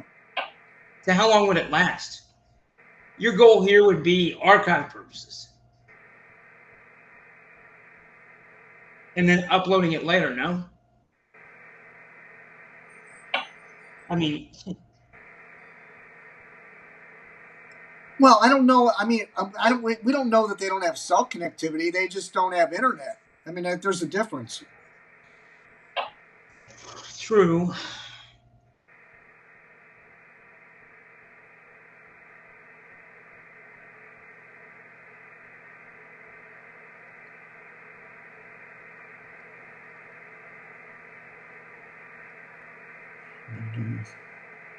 Still see pressure 2978 on the islands just north of the eye wall. I doubt that seriously that that's what it is. None of these instruments are any good. Mm-mm. Port Elizabeth, which is just south of St. Vincent. Yeah, 22 hours ago.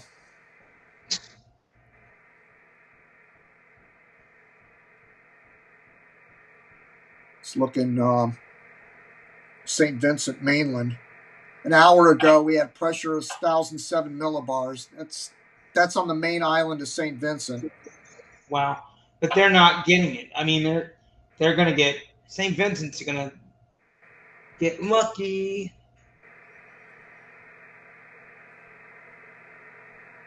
What a beautiful presentation on radar, though.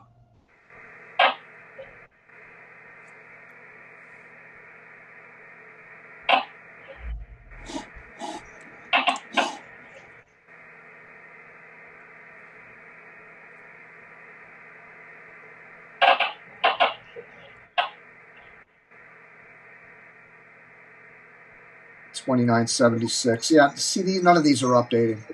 Wow. Let me check Barbados.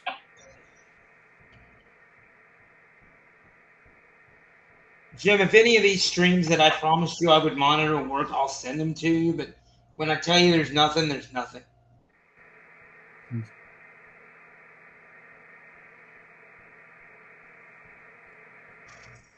Okay, Grantley Adams Airport in Barbados.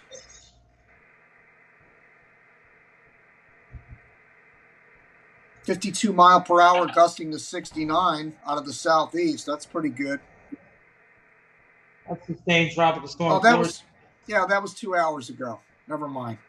Oh, But that's still showing you they almost had hurricane force gust even in Barbados. that's showing you this thing was legit. Now we don't need to. We know it's legit. Do you have the 11 a.m. advisor, or did you already? Oh, I haven't even looked. Hold on. It's about that time. I'm 7 minutes early.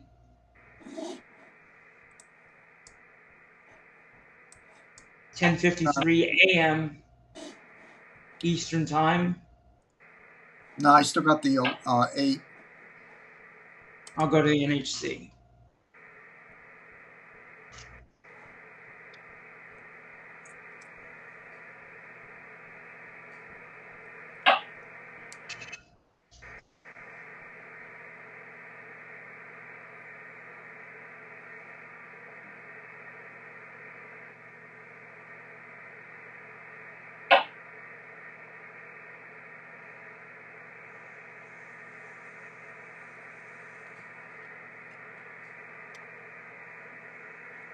Again, here's our shot of the southern coast of Barbados. But again, this is passing well south of there, so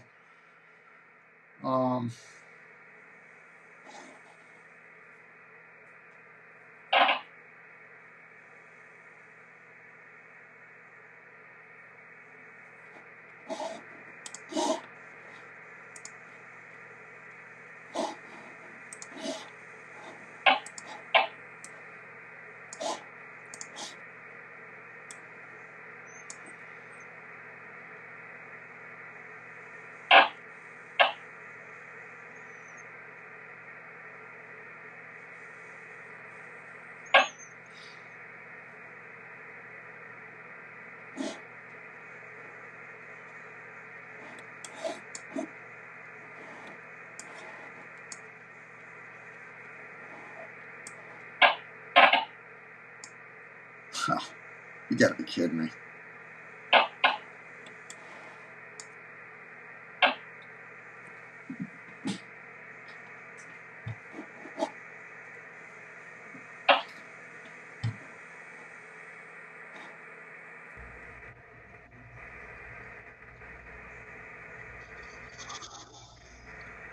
All right, the eye is about to pass over Carico.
She's not updated yet.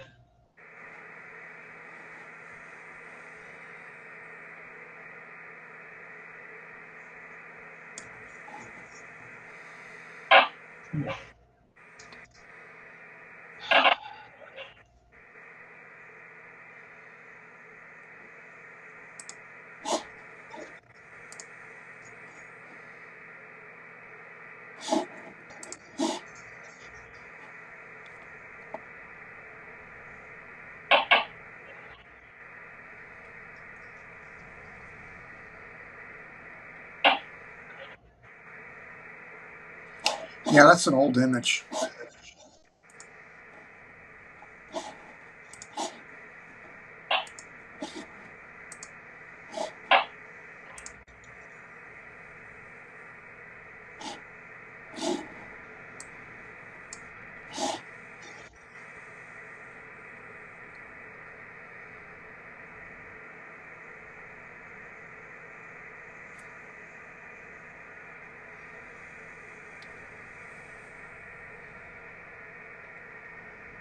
Yeah, the eye is about to pass right over Carico.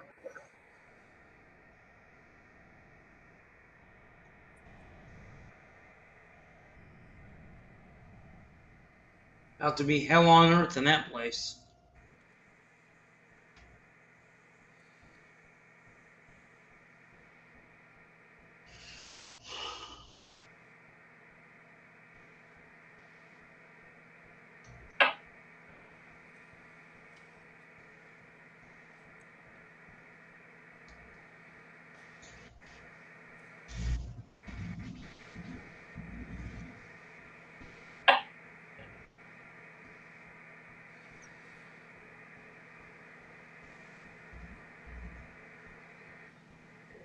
Here we go. This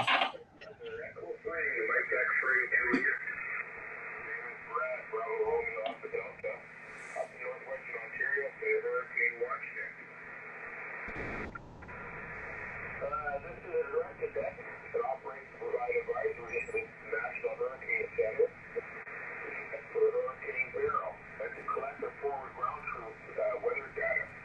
As a secondary function, this net provides backup communications for official agencies such as emergency operations centers, non-government agencies, the Red Cross, storm shelters, and other vital interests involved in the protection of life or property before, during, and after hurricane events. For the follow break.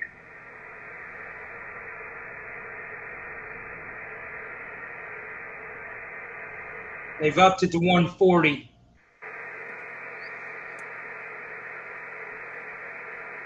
$955 millibars. I haven't seen anything come in on her track yet. No. I pulled that directly from NHC. Yeah. I'll read it. I'll show the updated track and everything when I get back, when I get it on the her track. Oh yeah, oh yeah.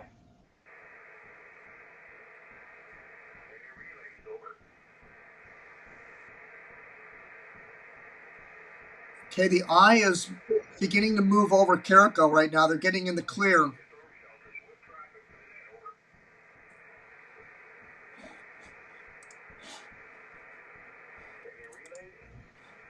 Again, this is the island that's getting hit right now.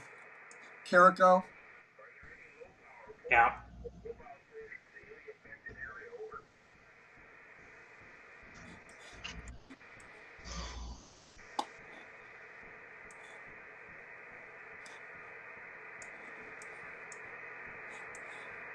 The only benefit is it's during the day. Outgoing, health and welfare traffic over. So there's kind of a side view of the island that's being hit right now. They got Mount Pleasant Government School. Actually, there's a picture. Let's see.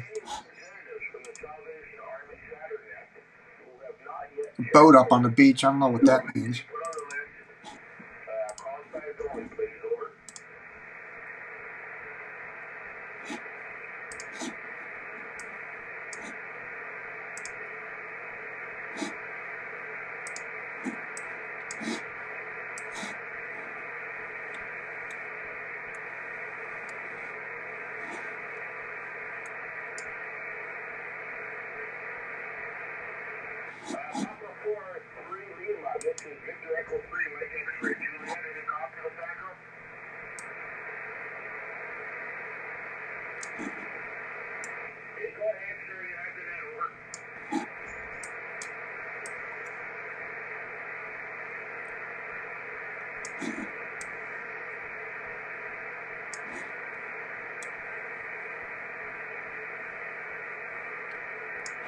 Here's a view of Carico, the island that's currently getting the eye wall right now.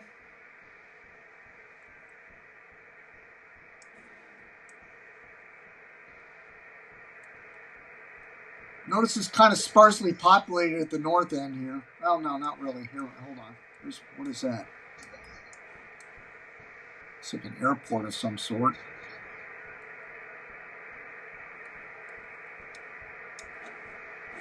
Headline from NHC: as of 11 a.m. Eastern Daylight Time, extremely dangerous eye wall of Hurricane Beryl moving over the island of Carico. That is their headline. So they've marked it.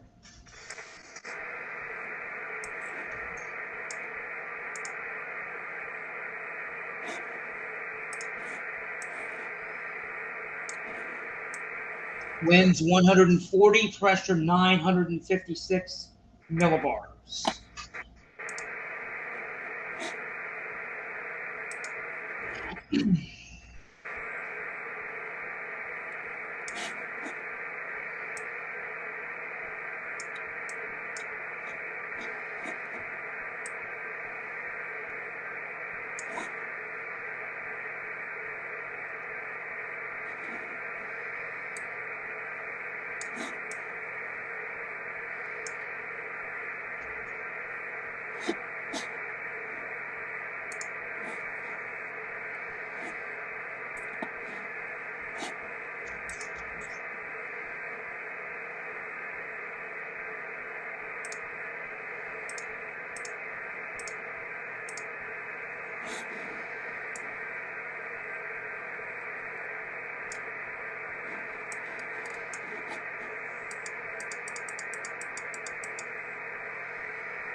Wow.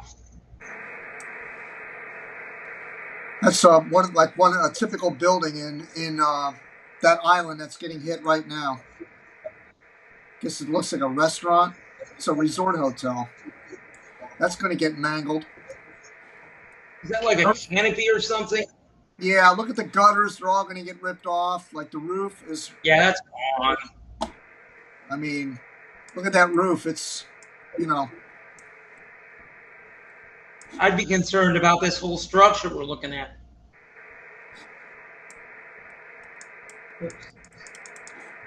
Don't they wish the sky looked like that?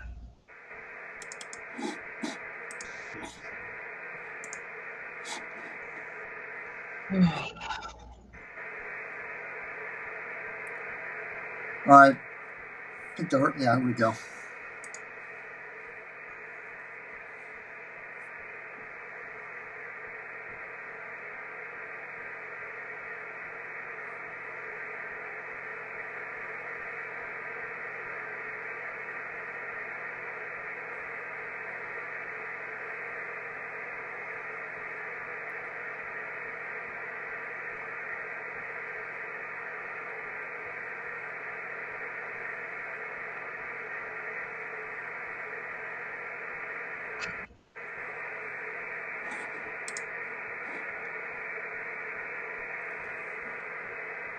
All right, so situation is at 11 a.m. It's 35 miles northeast of Grenada,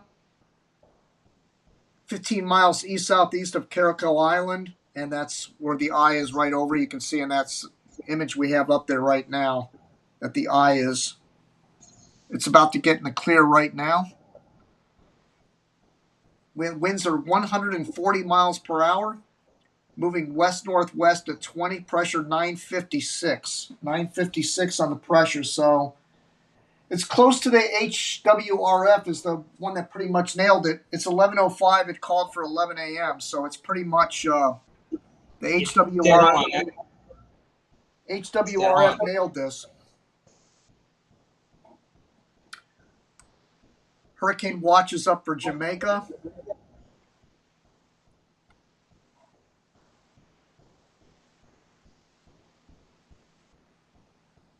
Still think it goes south of there, but they have to do that CYA because it's so close. Okay, satellite and radar data this morning suggest that Beryl has completed an eye wall replacement cycle. Radar images from Barbados show a solid ring of deep convection surrounding the warming, well-defined eye of the hurricane. Data collected by the NOAA Hurricane Hunter Air Force this morning confirmed that Beryl has strengthened. Drop zones indicate that the central pressure has fallen to 956 millibars, and the earlier flight level winds and SFMR data supported an intensity of 115 knots a couple of hours ago.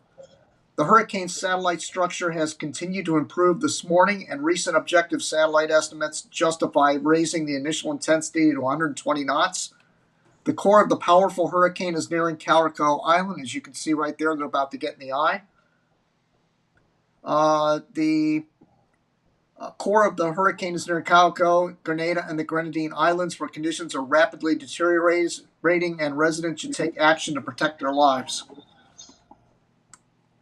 Aircraft and radar fixes indicate Beryl has jogged northwestward over the past several hours, and the initial motion is west-northwest at 285 degrees at 17 knots. The hurricane is currently moving across the southern Windward Islands. A mid-level steering ridge to the north of Beryl should steer the hurricane quickly west-northwest to westward across the Caribbean Sea during the next few days, as a mid-level ridge remains to the north of the cyclone. This portion of the track forecast is very similar to the previous advisory, and the NHC forecast remains close to the multi-model consensus aids. At days 3 to 5, there's some increase in the track guidance, likely regarding the strength of the ridge that's pushing Beryl to the west. This portion was nudged slightly north of the previous one, but lies to the south of the consensus aid. So we'll run the animation in a minute. Since the eye wall replacement cycle has completed, the updated NHC forecast calls for some additional near-term strengthening based on recent aircraft data and improved satellite structure of the hurricane. As previously noted, an increase in westerly shear is expected by midweek, which is expected to induce some weakening while Beryl moves across the central and northwestern Caribbean Sea. This is reflected in the NHC prediction that follows the multi-model consensus trends.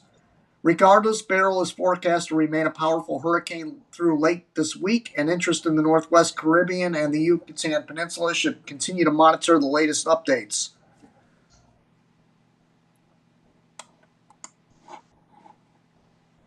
All right.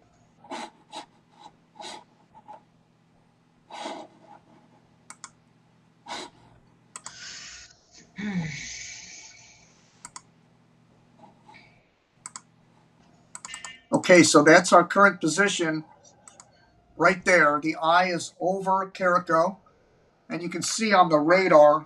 Let's wait for that last frame here.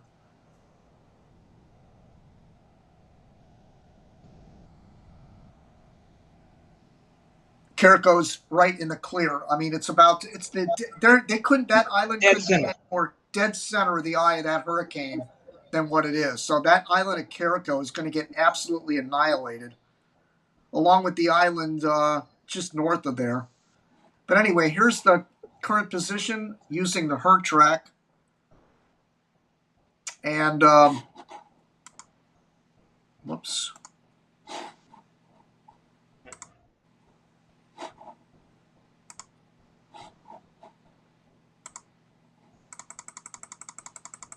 All right, so here's our current position as of, this is the noontime position, rather. This is where it'll be at noon. The eye will be pulling away from Carico Island. And then at 1 p.m., things start to clear out. And that's it. And you can see, based on the current position and the projection, that it looks like St. Vincent and the island just south of there are not going to get the hurricane force wind field. This is a Grenada and Grenadines hurricane. And you can see on the latest radar image here that the eye is passing directly over Carico as we speak with 140 mile per hour winds. Solid Category 4 hurricane. So let's show you, well, actually, let me pan this out.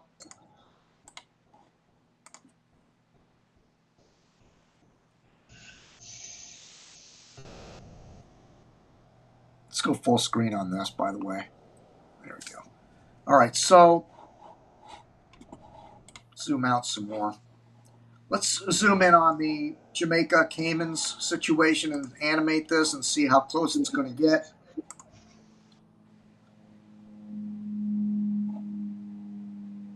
Passes about 80 miles south of Kingston, passes about 100 miles south of Grand Cayman, and heads toward the Yucatan.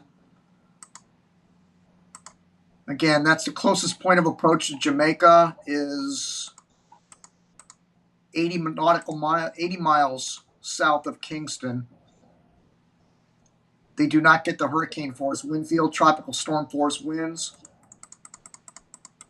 Cayman Islands, about 100 miles, 101 miles to the south. They barely get the tropical storm force wind field.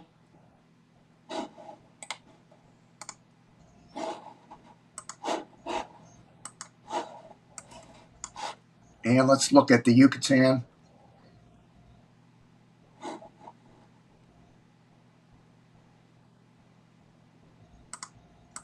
Okay, so it hits the Yucatan on 4 a.m. on Friday, day after 4th of July. The hurricane hits with, as a Category 1, about 95 mile per hour winds, according to the National Hurricane Center, south of Punta Allen, right near the Belize Punta Allen border. And then if we zoom it out,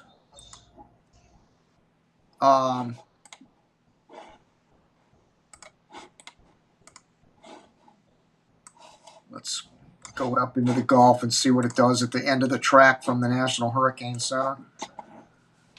By the way, all those cities that are listed on the map are in the database at Hurricane City. I did it that way so I can keep track of the distances from the center of each storm. So it passed about 48 miles south of Punta Allen, Yucatan, goes into the Bay of Campeche, going into the weekend, and that's the end of the track. It looks like it's heading towards the Mexico mainland, though. That's about as far out. That's about as far out. Unless there's a dramatic shift in the models, this is not coming to anywhere near the U.S.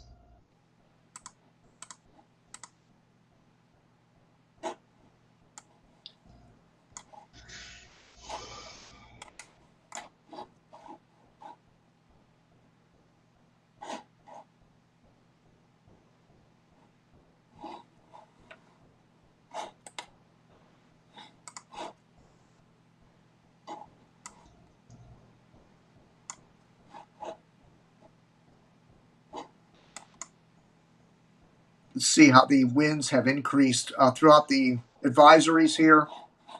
This was on the 30th, 130 miles an hour. Then it lost a little strength as it went through an eye wall replacement cycle there on this morning at 2 a.m. 5 a.m. it was going through an eye wall replacement cycle. Then at 11 a.m. it started to increase in strength again, and here we are currently near 140 miles per hour. So that's how the wind has. And here's a pressure graph. And again, interesting. Notice how when it went through the eye wall replacement cycle, the pressure went up to 965 millibars. And then it dropped after the eye wall replacement, 959, 956 millibars. You can see temporarily a reduction sometimes of a category when you go through an eye wall replacement cycle. And we saw that. It went from 130 to 120, and now it's back to, it's stronger than it ever was now at 140. Right. Very typical of intense hurricanes. So this is for Grenada right now. That bar graph at the bottom there is currently where we're at. On the left-hand side, notice that's the extreme gust and sustained winds are the highest. I'm hearing echoing. I don't know what's going on all of a sudden. Did you do something different just then? No. Okay. I'll shut the mic off unless I'm going to. Okay, and then Monday, this morning, you can see that this afternoon, 2 p.m., the winds taper off to 60 miles per hour in Grenada. And then as the afternoon wears out, the winds are down to like 40, 50, 60 miles an hour by 4 p.m. And then by 4:30 p.m. this afternoon, the winds will be 40 to 50 miles per hour in Grenada.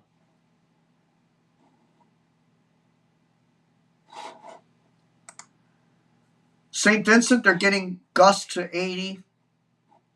And then as we get into 1 p.m. this afternoon, that drops down to 60 miles per hour. I doubt the winds are really that high there. 2:30 p.m., 60 miles per hour. 3:30, 45 miles per hour. And then at 4:30 p.m. tonight, the winds drop to 35 to 40 miles per hour in St. Vincent. Oh, those were for the islands of St. Vincent. That's the great. St. Lucia, 50 mile per hour winds right now, gusting. And then as we head into 1 p.m., it's about the same. And then 2 p.m., the winds drop down to about 45 miles per hour in St. Lucia. Tobago, interesting. This is to the south of Grenada, and they have winds out of the west 40 to 50 miles per hour right now.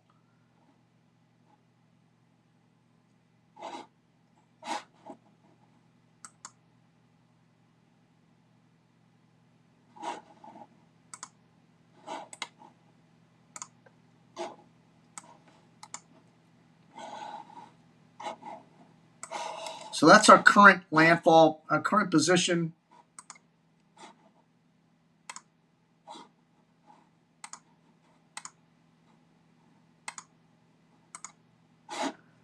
That's going to be our position at 12 o'clock. And let's check the radar one more time. Let's see if we have the eye directly in the center.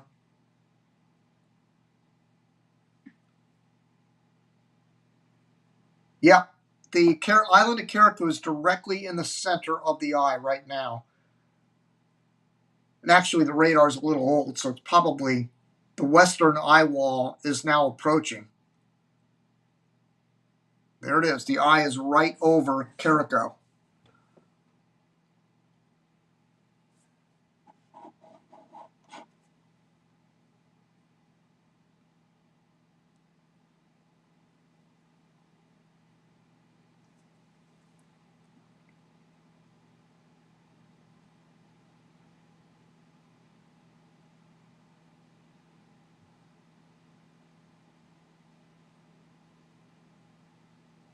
Wow. So I wonder if we're going to get a statement from NHC.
There's the eye passing directly over Carico Island. 140-mile-per-hour winds.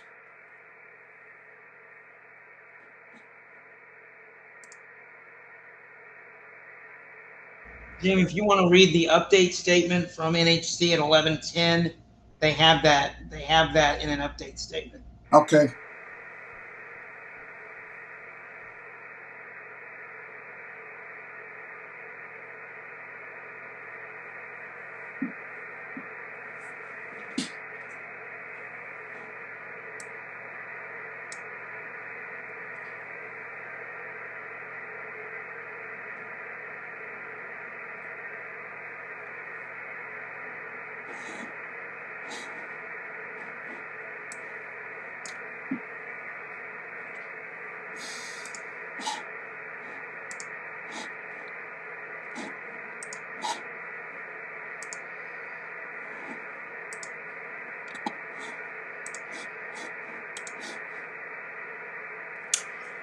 All right, here's the update statement from the National Hurricane Center.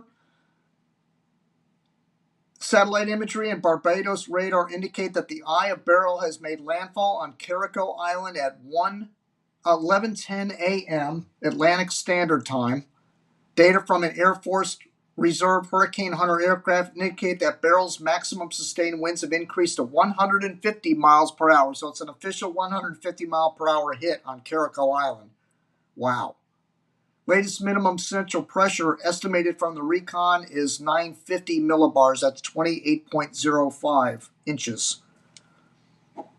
That position 12.5 north, 61.5 west. 0 miles south of Carico Island. That's a dead hit. 30 miles north-northeast of Grenada. Maximum winds 150 miles per hour, moving west-northwest at 20 miles per hour. Minimum central pressure 950 millibars. Unbelievable. There is the eye of Hurricane Beryl on radar passing directly over the island of Carico. So the hurricane force wind field is avoiding St. Vincent and the main island of Grenada at the same time. Talk about luck for the mainlands. But not lucky for Carico. There's going to be severe damage on those islands and the Grenadines. So let's look at the hurricane hunters.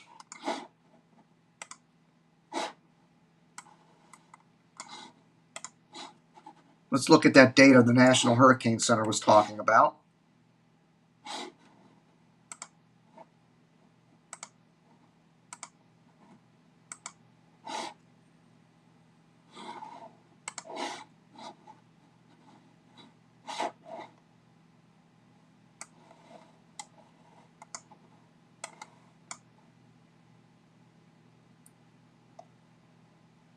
Well, I'm not seeing a new fix here. I don't know. Maybe I'm missing something.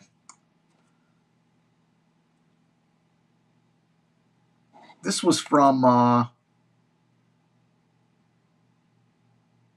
10-4. 9:46. No, 10:46. It's about an hour old. So it's not showing the current vortex message yet.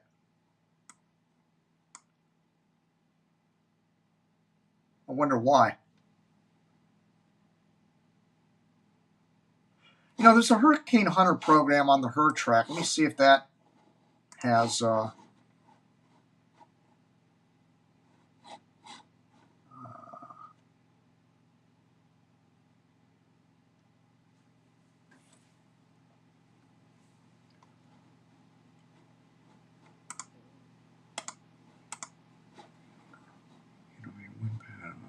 see.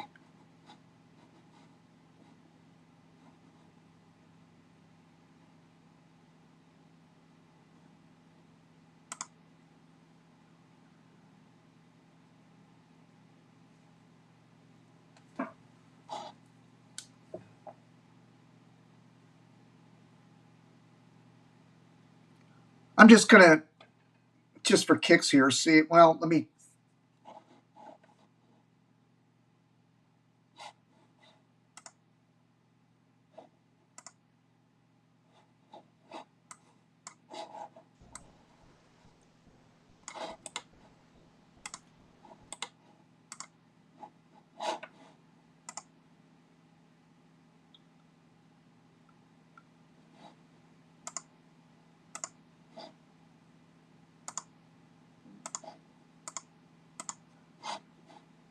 No, this isn't picking up the vortex messages either. Never mind.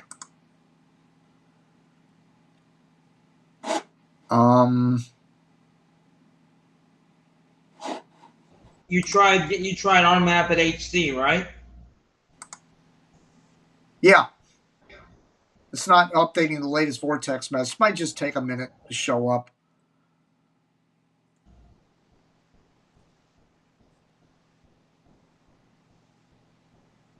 Let me.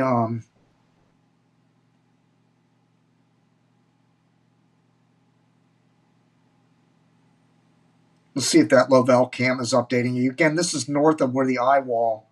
No, it stopped this morning. I think that camera's down for the count.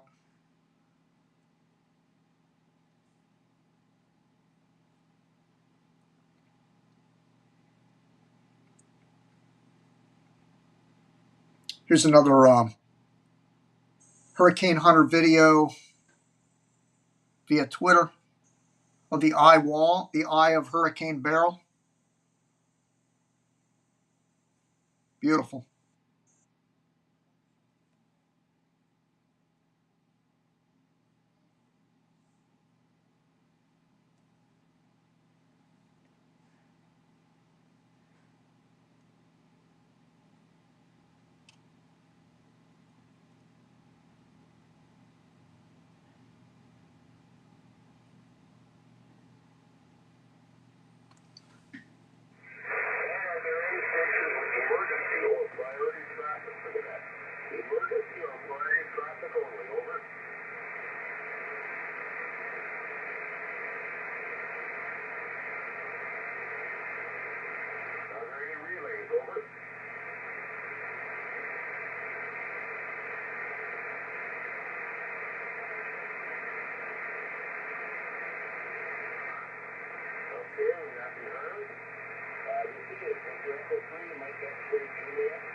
Beryl is a Category 4 hurricane on the Sabre-Simpson hurricane wind scale.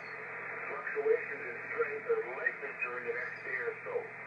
But Beryl is expected to remain an extremely dangerous major hurricane as its core moves through the Windward Islands into the eastern Caribbean. Some weakening is expected in the central Caribbean by midweek, so Beryl is forecast to remain a hurricane. You want to follow, please?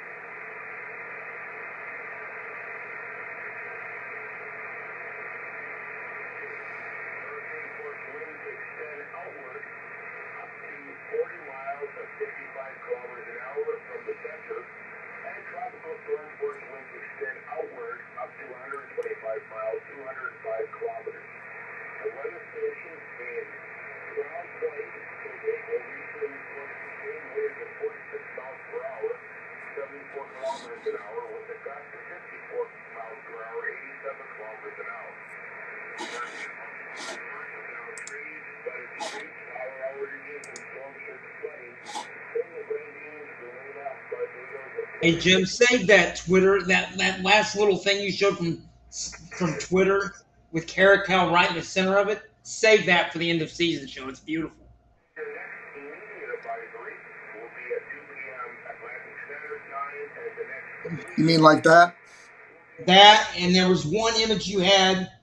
I think it was 2 satellite images before this one. Whatever you were clicking through.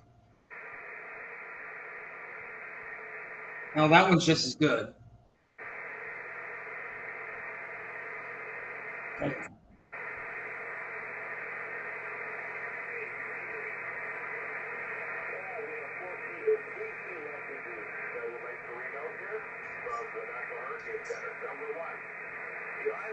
Yeah, that's the image I wanted you to get.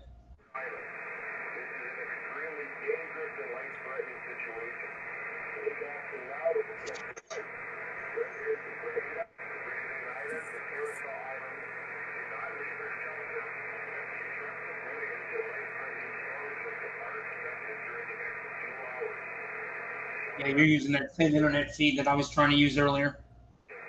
Very good.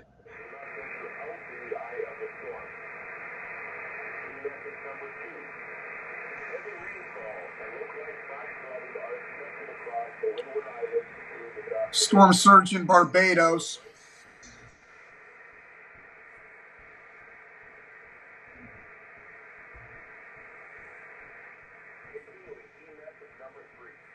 Beryl is expected to remain a powerful hurricane as it moves across the Caribbean Sea region.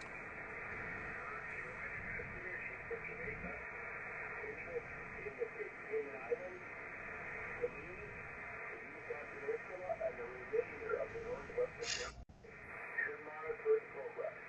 Additional watches and warnings will likely be required during the next day or two.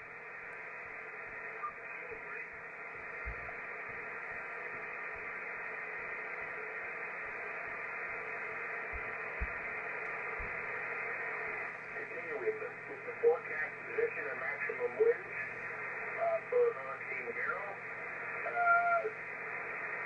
July 1st, 1500 Zulu at 12.4 knots north. Come on, man. 1.3 west. We've got 120 knots, that's 140 miles per hour. The 12-hour forecast for July 2nd, 21 knots Zulu, 13.3 north, 6.4 125 knots, that's 145 miles an hour. 24-hour forecast, July the 2nd, 14.5 north, 67.8 west, 125 knots, 145 miles per hour. And the 36-hour forecast for July the 3rd, triple knot Zulu, 15 north, 170 west, 110 miles, 110 knots, at 125 miles per hour. Okay, more to follow. Great.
Trying to pull up a radio station here. Hold on a minute.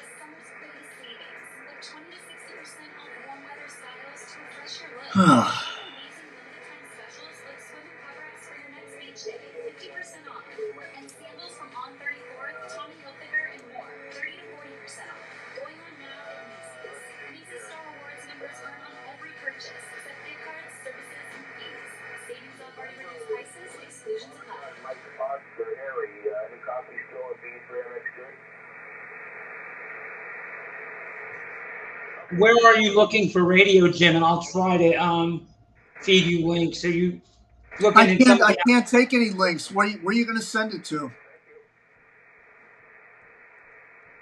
Maybe I'm using every device already. I don't have the text. I can't get text on them.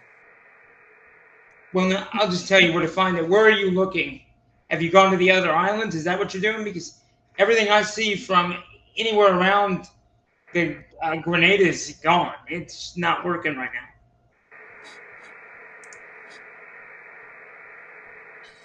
Got to listen to a million advertisements to get anything to even start.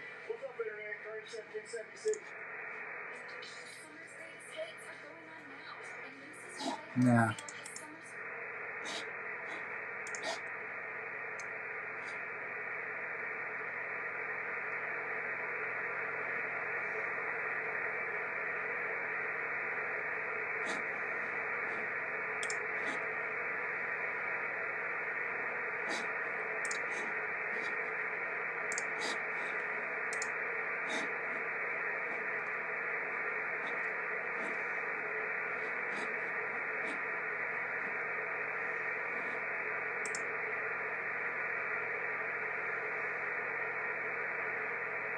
real use of that phrase. And I'll get to that in just a second, directly from the Bible. Ms. Watson?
The next, this is Victor Echo 3, Mike X-ray Juliet, for Hurricane Washington.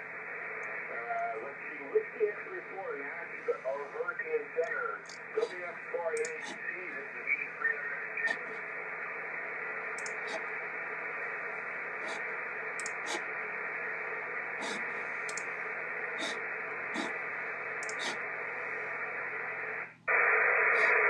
Okay, which call sign are you looking for? Sign is as follows. Victor,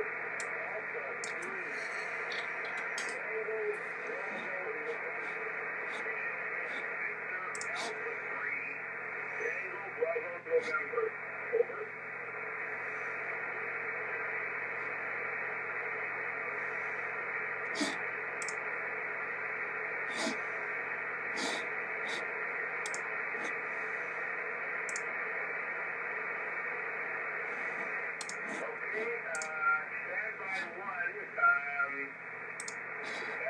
Let's see if he's still on board, and I don't know how well you are to copy him. So stand by National Hurricane Center. VA3 TBN. From the Connecticut capital, this is the GBN Television News. GBN covering you from the Grenadine Island chain to Brooklyn, New York, by the World Wide Web on WW. I'm going to let you, I'm going to see if you can copy the National Hurricane Center. Station there had some questions. He just wanted to verify the report. So, I'm going to have him give you a call. Tim, just to let you know, that GBN you just played, that's where I was getting the majority of my links earlier. That all those are gone All right. at the moment. And stand by Len, and we're going to see if he can give you a call and you can hear him. Go ahead, Al. Give Len a call. Over.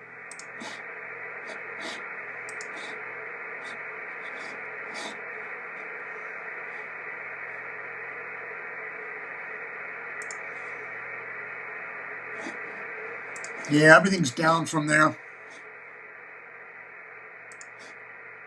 you able to copy, Len?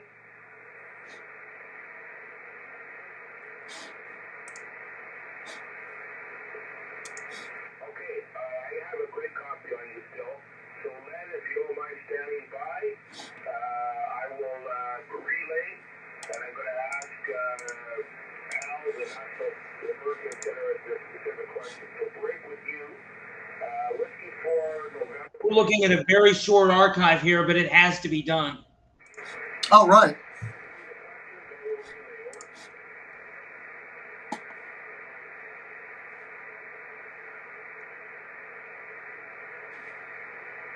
Ah, got something here. Let's see what this is.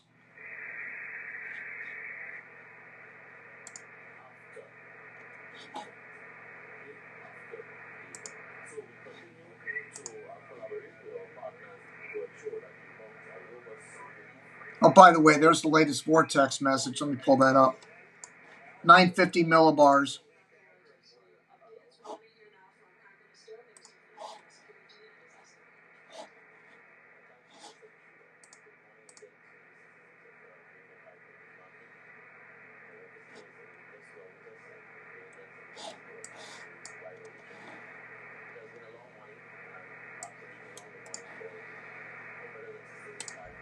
Jim, I'm not going to rule out this thing peaking at Cat 5 intensity in the next 12 hours. I mean, if you look at the 11 a.m. before they wrote that update statement, they had it at 140, peaking at 145 in 12 hours.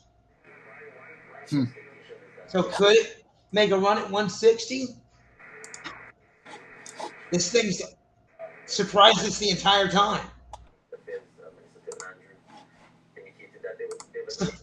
All right, I got a live video feed. Roll it.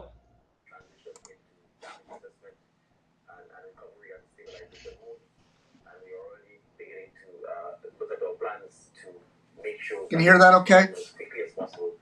Can you bring up the volume just a little bit more? Not much.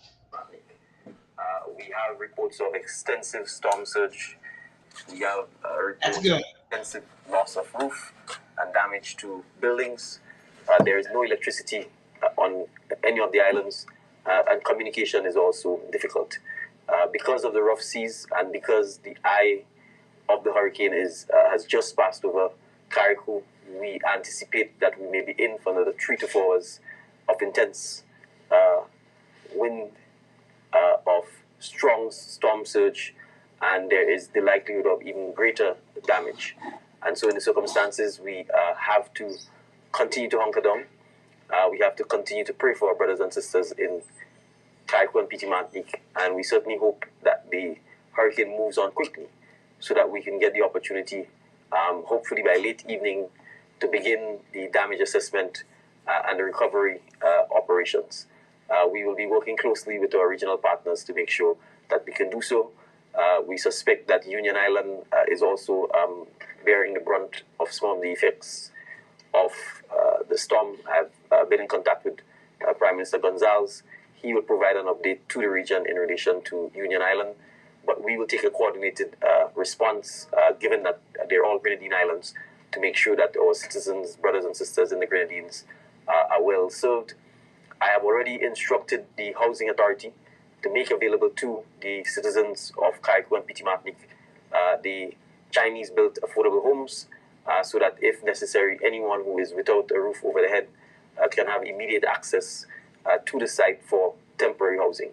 We have already given instructions to the Ministry of Finance and to the Ministry of Carriacou and Petit Martinique Affairs to identify any local suppliers in Carriacou who have stock on hand, whether it's water, canned goods, dry food, tarpaulins, ply, to make them immediately available so that we can mount the recovery efforts as soon as possible. As soon as it is safe to do so, I will journey to Carriacou to assess the damage and to give a full report to the nation. I want to stress, however, particularly for mainland, that while the eye of the hurricane did not pass over Grenada, we are expected to have a strong wind, storm surge, and continued heavy precipitation for the next several hours. The warnings, the advice, therefore remains in effect. We have several reports of damage to buildings, several reports of roofs being blown off, including the central police station on Carnage. So even government infrastructure is impacted. The roof at the Monge Hospital has also been damaged, and steps have been taken to evacuate the patients there and to bring them in the lower level. So it is not just Carriacou that is bearing significant damage. Parts of Grenada is doing the same.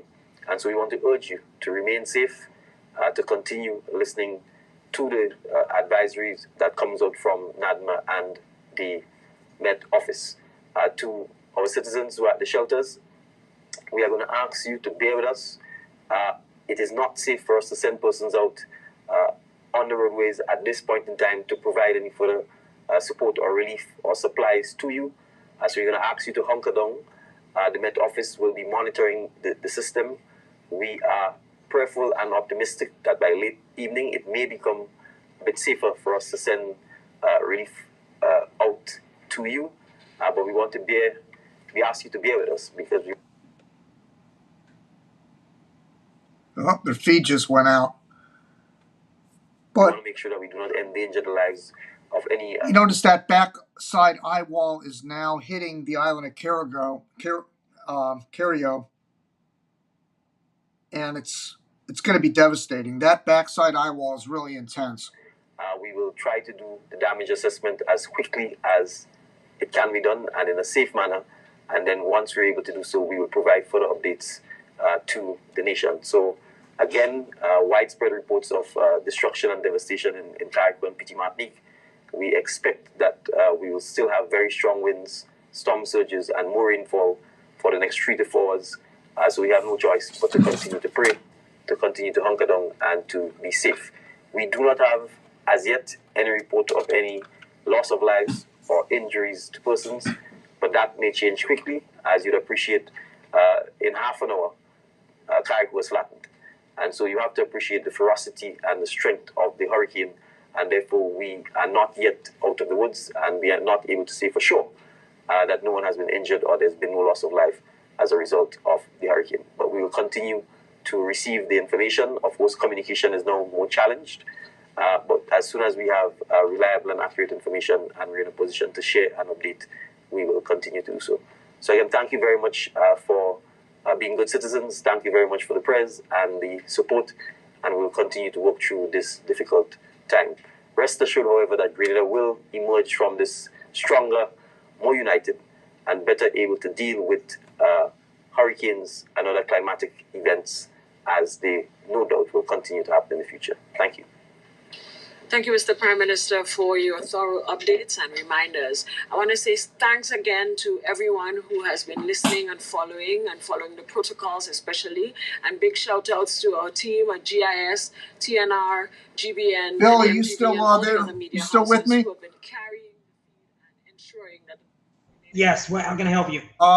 Can you just check all the socials, make sure everything's still streaming live? You got it. I'll be right back. All right.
Peak wind 143.8 miles per hour out of the southeast rather.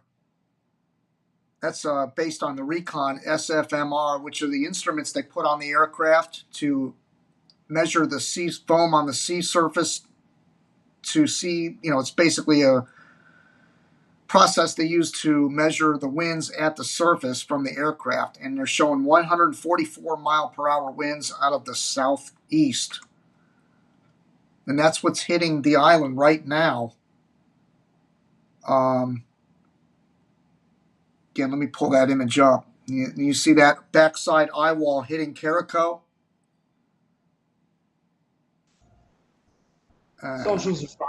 All networks are fine.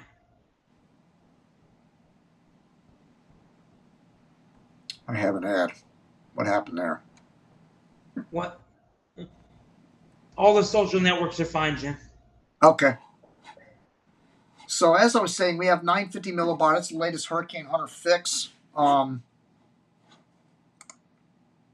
that video ended. I'm going to keep that.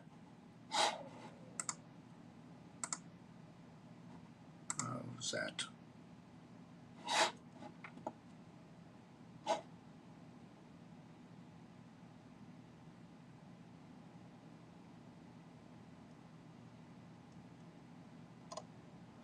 Okay.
November 3, Foxlight Oscar, V3 MXT. I can take it back, Harry. Thank you.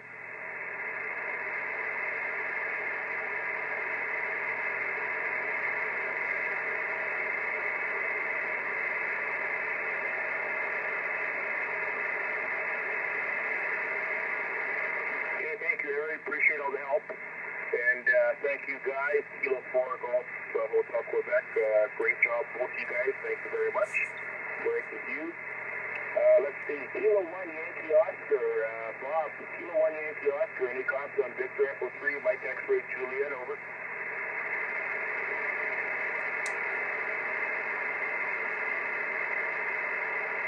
Roger, Roger, sir. 10 over 9. Do you go by Bob or Robert? Over. Okay, very good, Bob. And again, that island Carico took a direct hit, and the backside eye wall is moving in, as you can see on the satellite image. That island has a population around 10,000. Head to Google Earth. I'll open it again so you can get an idea what the area looks like. All the cameras are down. And the cameras that we did have are out of range anyways. The one in southern Grenada is not being impacted by the...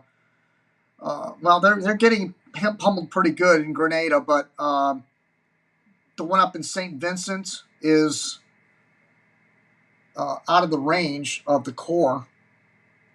When we pan it out, you can see.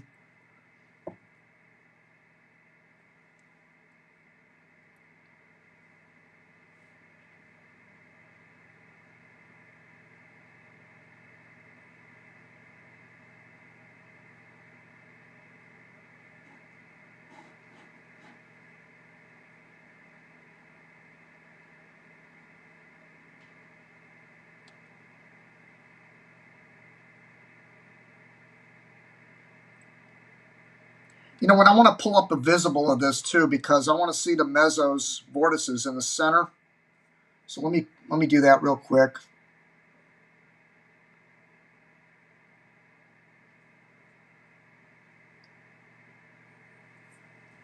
It'll take a minute. It'll change over.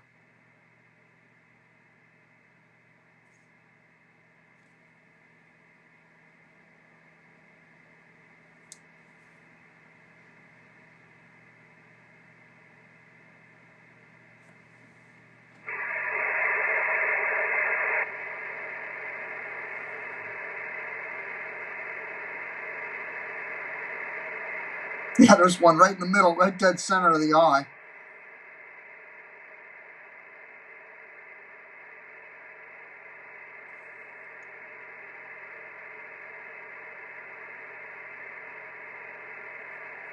That's an absolutely beautiful hurricane. Stadium effect. Almost noontime Eastern. Jim Williams, Bill Phillips here to watch Hurricane Beryl go through the Windward Islands, hitting Grenada. The island of Carico, the Grenadines, are getting hammered by a 140-mile-per-hour Category 4 hurricane.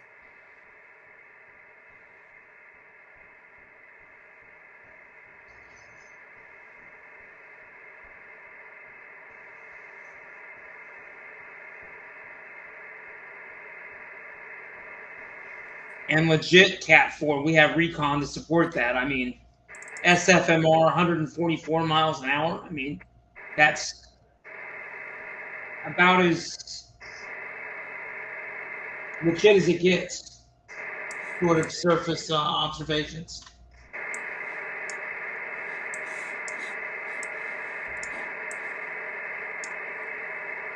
All right, so here's the island of Carico that's getting hit right now.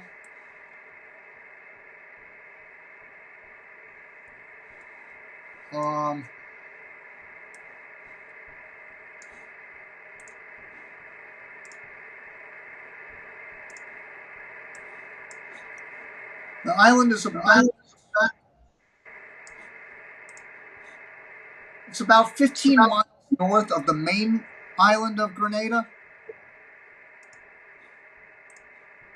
And the island itself is only about 6 or 7 miles long and only about 2 to 3 miles wide. But if you zoom in here, these east-facing beaches, I guess at this point it really doesn't matter. I guess at this point it really doesn't matter whether you're east or west on the west side of this island, because they're both getting hammered. Like as it passes, they're getting the west winds, and then as it moves past, they're going to get the east winds. I mean, So, this is the dreaded hit if you're in any location. This storm went over this island lengthwise. It did not scrape them. I mean, it ran straight over it. yep. Now, luckily, most of the population is on the west side, so storm surge won't be an issue. But these east-facing beaches, like this, has got to be devastated over here.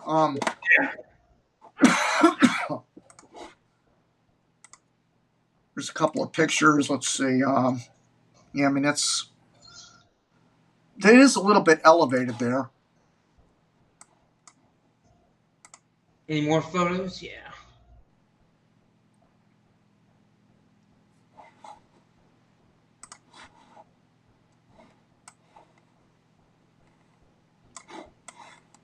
These do not have street level available, so the best I can do is kind of give you a aerial shot zoomed in.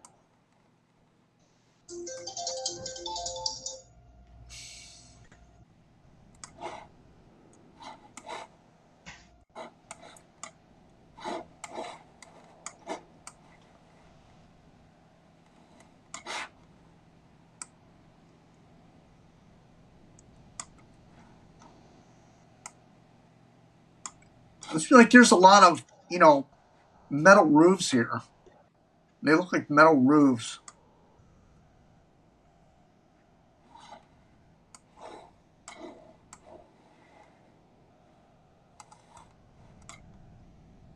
I mean, you look at some of these areas, I mean, they're only,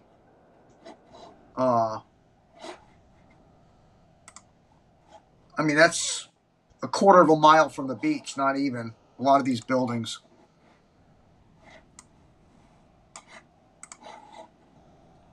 Yeah.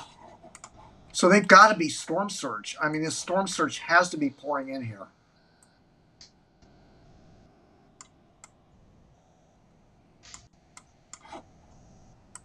Again, these are the northern parts of the island we're looking at here, where the winds were, obviously coming in, like this, just pouring in. North and northeast winds, 130, 140 miles an hour coming in on these areas.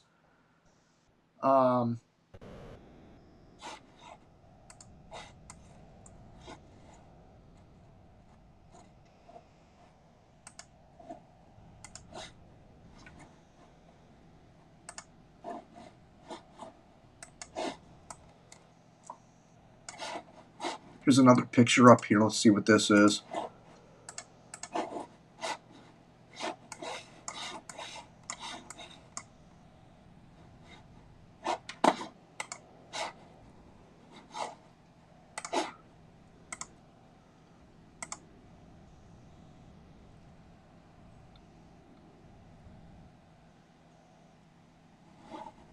Everything we're showing you in these pictures here is wiped out. I mean, there's no way. No other way to describe it. Yeah, this is the whole eastern shore of Carico Island. Notice there's a road running along here. That's like the local grocery store. Here's a church.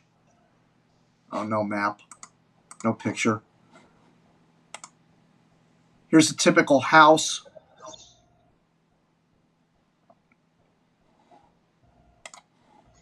But that house does look a little elevated. Like maybe, yeah, it does look like it's elevated. Like up on a hill. But would the wind have took it out with that kind of wind, Jim?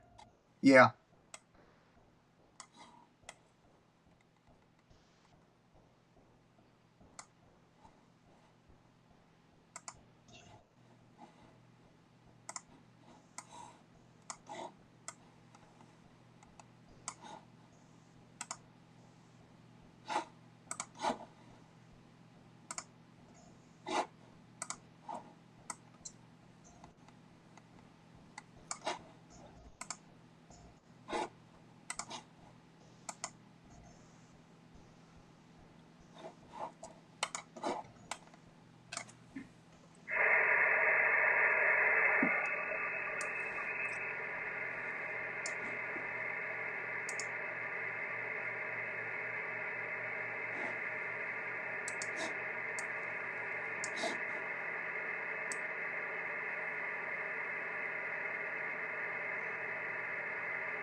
Latest public advisory had storm surge ranges of 6 to 9 feet from NH2. Okay. That's a forecast, but that's not observed, right? No, that's their projection. Okay. That is a forecast projection, not observed.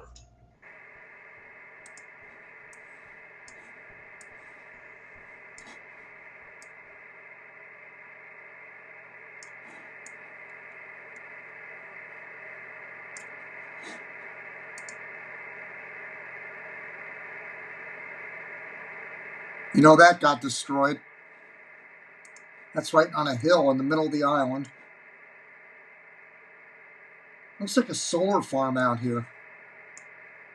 It's dead center of the island. Yeah, solar.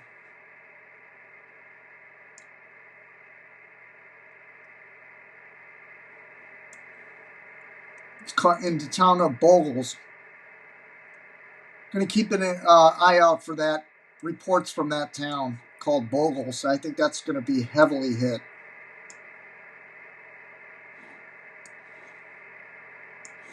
All single-family homes. Looks like very few apartment complexes. It looks like that might be an apartment complex there. Bogles is the name of that town. Am I hearing that right? Yeah, Bogles. Bogles. Thank you.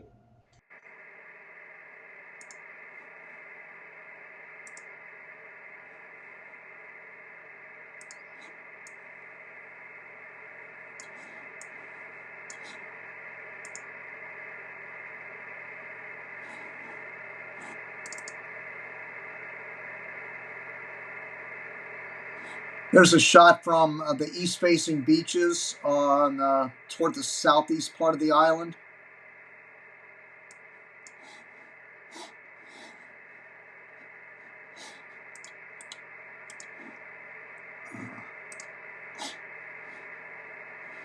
Oh, crap. Lost it.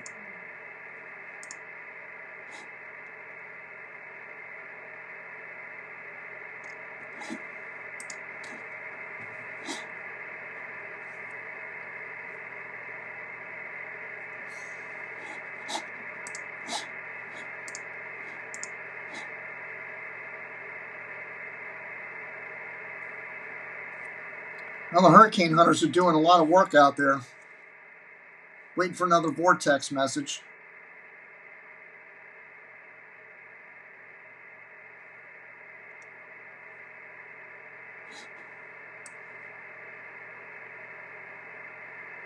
Let's see if any of the sail drones are out there.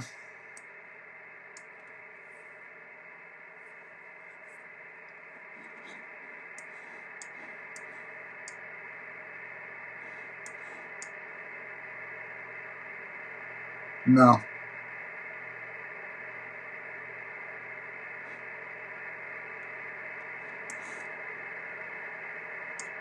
Nope.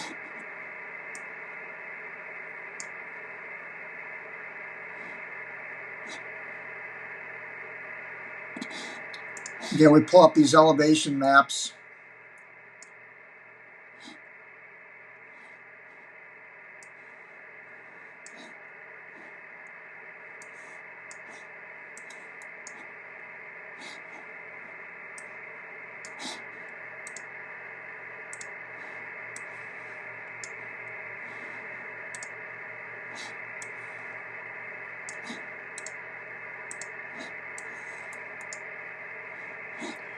All right, in Grenada, we have elevation of 2,850 feet is the highest elevation on the mainland. On Carrico, it's 297 meters, which is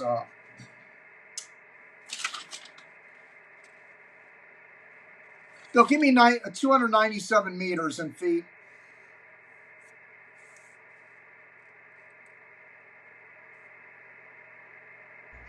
I want to double check the math at 974 feet.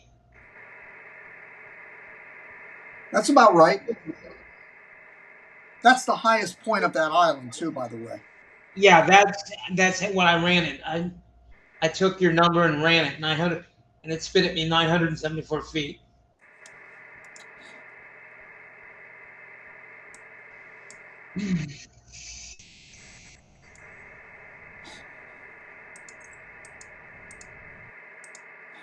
The island to the north of it, Ashton, 270 meters is the high point. So they all have an escape route. It's not like, I mean, from the surge, they can all get up into the mountains if they have to. To the hillsides, escape the water. That last measurement's 885 feet. Okay.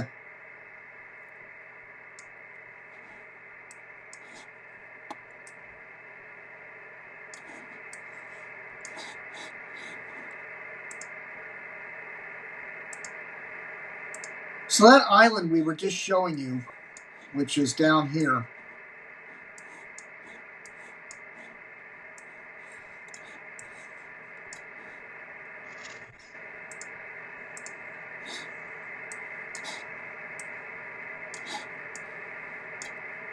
all right, so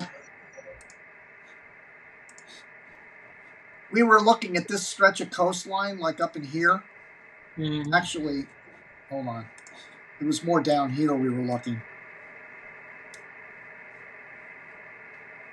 So it's 141 meters, which is, what's 141 meters, Bill?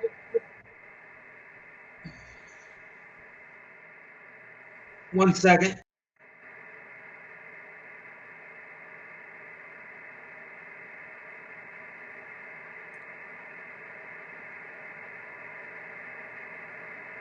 I don't really think it's relevant anyway. I mean, and we know it's not. 462.6 feet. Yeah, so all these houses are speckled down in here, and they can retreat and get uphill a little bit if they have to, if their house is going under. I know that's easy to say when the wind's blowing 140 miles an hour, but and then of course the area with all the solar panels is up in there, and the biggest population area I think is over in here.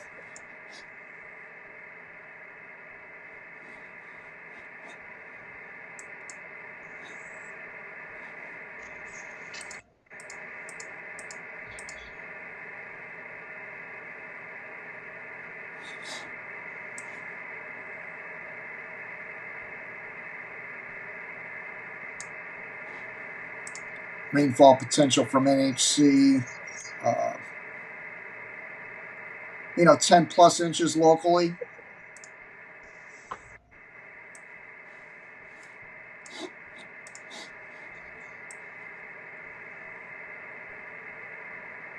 But they don't have any storm surge information. But the rainfall, they're expecting up to 10 inches in the Carico Island.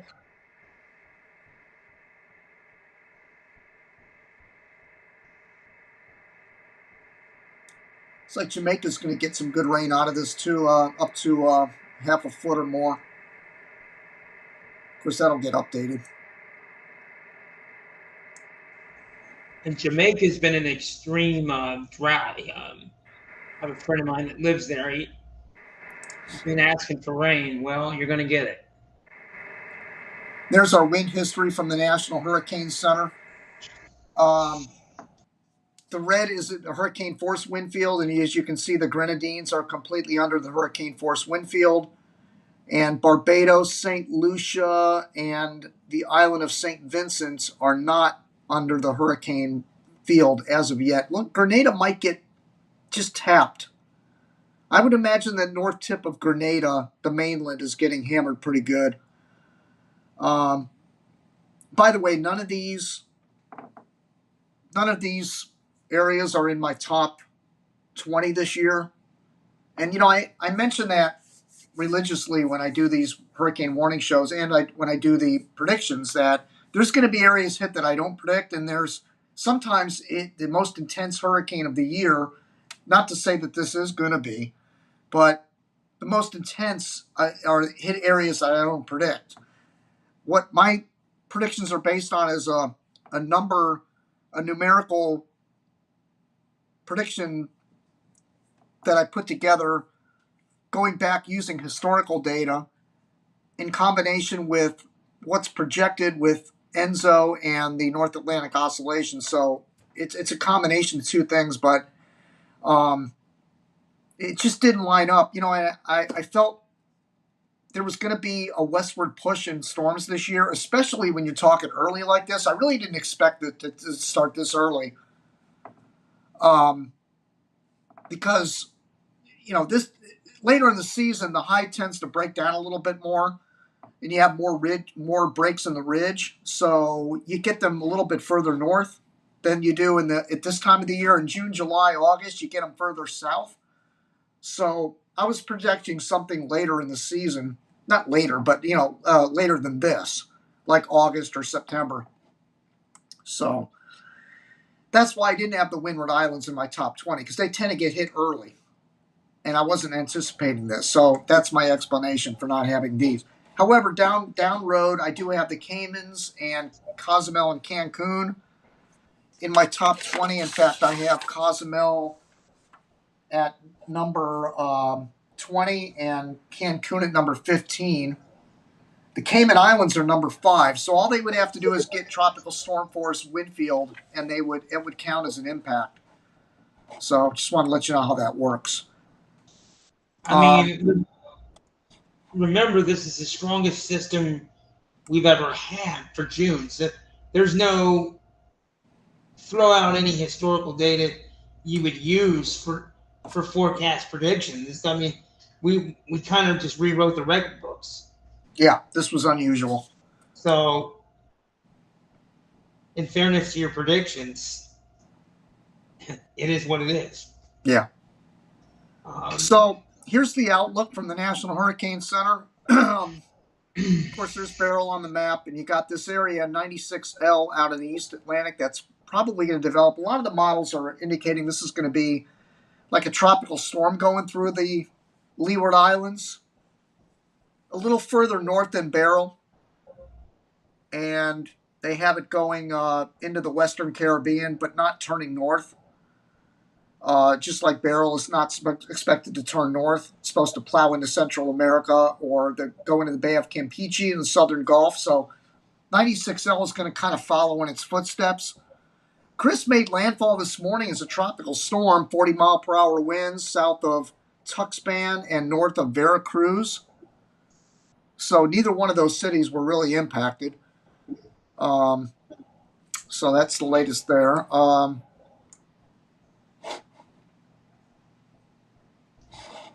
right, let's get back to our close-up visible shot.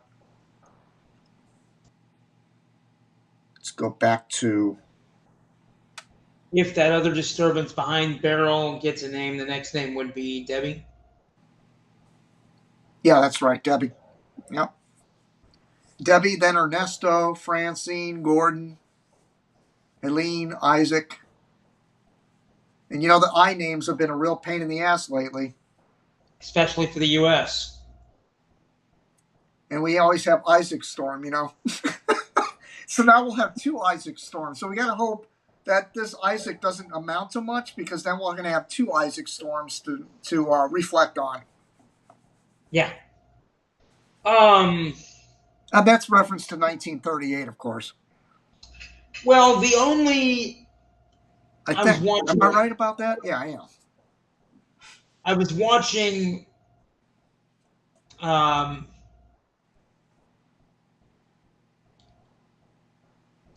YouTube video, and they were going through Beryl and the forecasting, so on and so forth, but that's not why I referenced that. The only storm of reference that comes close to this, that actually, because it broke Audrey's record back in the, I think it was back in the 50s.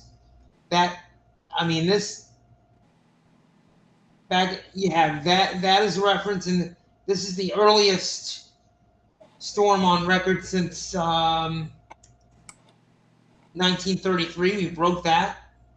I mean, you just don't see what we're looking at right now. You just don't. Not for the end of June, early July.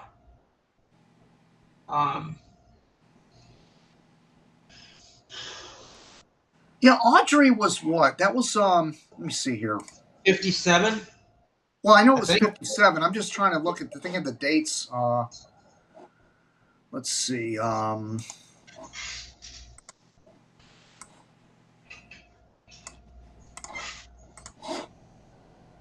Yeah, Audrey developed on June 24th in the Bay of Campeche, and moved north and hit on the 28th. With it hit western Louisiana.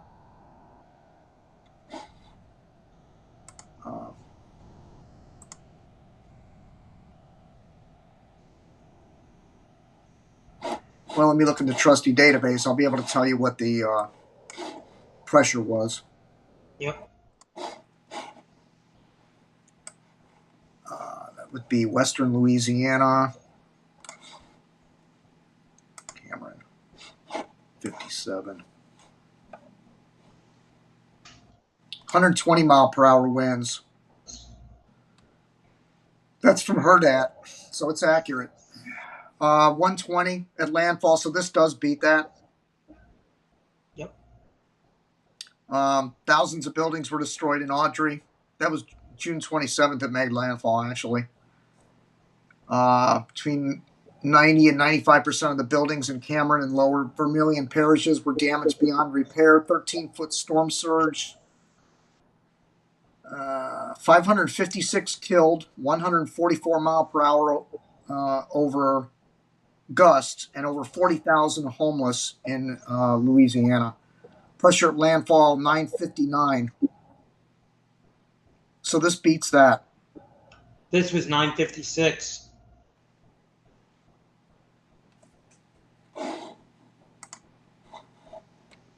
The only comparable storm that I've seen in history. That's why I have you reference that.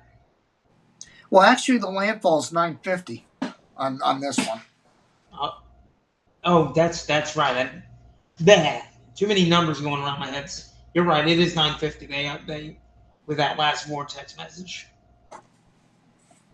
But so let's analyze this radar a little bit. The front side wasn't that bad, but the back side was a lot worse. I mean, that absolutely hammered. That whole east-facing beach is going to be destroyed. I mean, on that island of Carrico, yeah, it's Carrico. That whole east. Watch that radar again as it hits the island.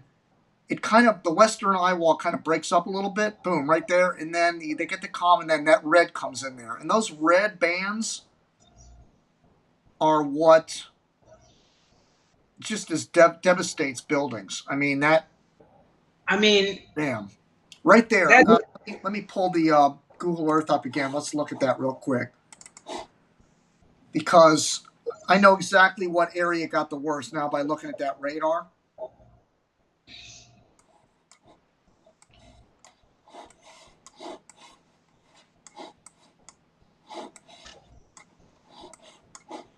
Okay, let me switch images.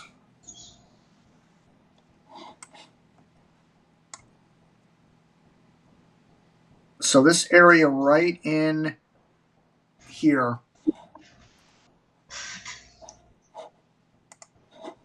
this whole stretch right here, got absolutely annihilated. Yeah. Because that wind was just coming in like, actually, correction on that. At that point, the eye wall, the winds were coming in like this. But that's not necessarily the issue with these. It's bending everything in one direction. You get the calm, and then it's a whiplash effect when you get that back side. That's what finishes you off. Yeah.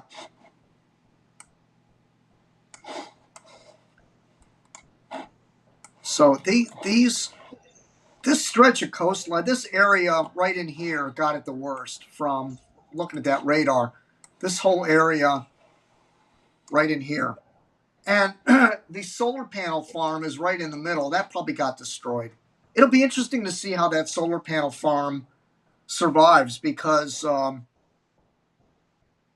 where they build them in hurricane zones, they might have to rethink it. I'm going to be interested in seeing how that survives. Yeah, that's a case study to see if you can even do that in hurricane zones.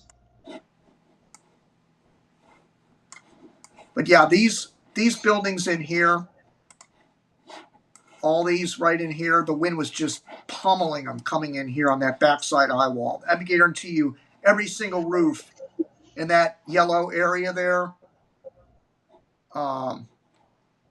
probably de-roofed. So let's take a closer look.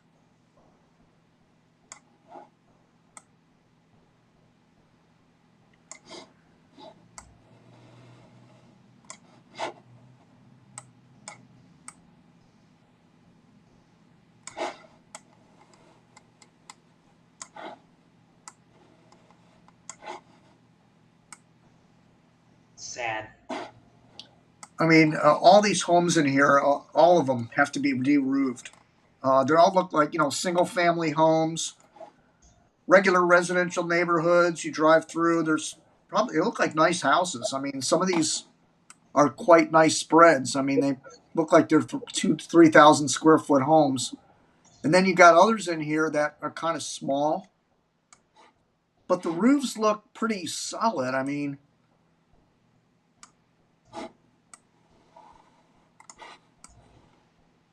it'll be interesting to see how these hold up. They look like solid roofs. I mean, go ahead. This school right here got destroyed because it's got like a flat panel aluminum roof. That's the Mount Pleasant Government School. That's destroyed. Guaranteed it. I'm going to be looking for reports from there, like certain names. Remember these names I'm saying: Mount Pleasant Government School.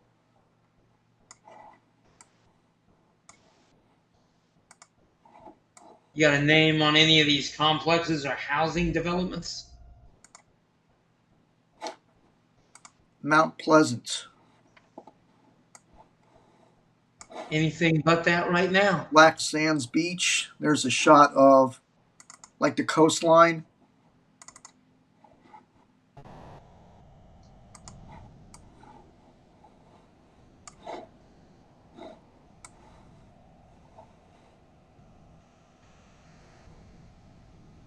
I wonder, look at this little like peninsula jutting out here. I wonder if that's like elevated.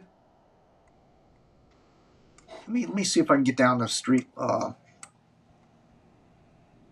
Yeah, but wouldn't that have like a funneling effect with water? That's what I'm saying. That would be a great place. If you were going to put up instruments, that would be the best place to do it, because the storm surge would literally go on one side of it and the other. It wouldn't go up the middle. Right. Because that looks like a hilly terrain. So it would literally be forced to the right or the left, and you could put your instruments right up in the middle there, and you could actually, if you're a storm chaser, you could probably sit there and, You'd be trapped, but okay. You might have to have any skin left if you were outside standing in it. It'd blow all the skin off your body, but and then there's a road that runs along the shoreline here. I'm wondering if that road is even in shape anymore. That would be, to me, that's gone. Cemetery in the Sea. What's this? Oh, look at that. It's a graveyard. No, that's a little too close, man. There's got to be, those caskets are floating around now. No way. No. That's at sea level. That's not good. That's definitely.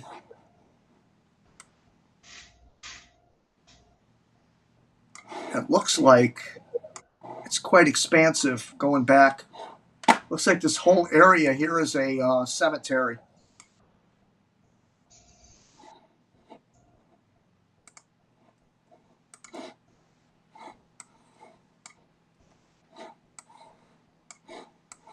I wonder what that building is out there in the middle. There's another like peninsula looking thing. Look at that house. That's a nice looking house. How far down can you go on that?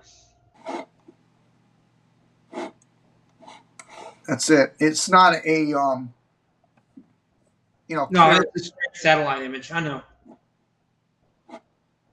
Definitely can't go down to street level. No.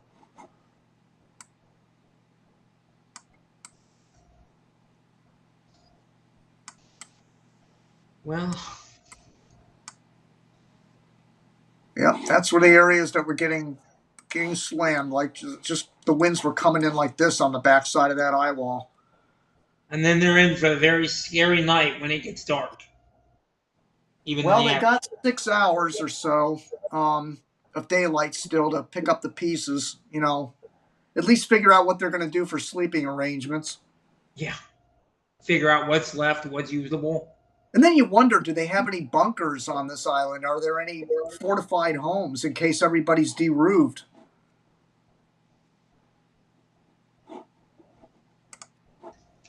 It sounds like the prime minister or whoever that top official was talking about moving anybody that was the home.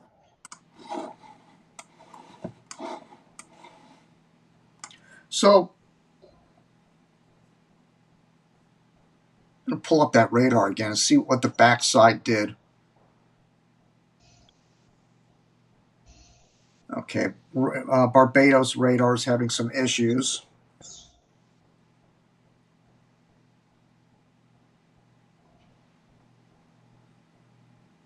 I assume you want to make this all one file. I want to check the social medias one more time Yeah. to make sure it's Yep. live. Yeah, because we'll terminate it shortly here. I'm not trying to end it, but I'm just trying to housekeeping here for you.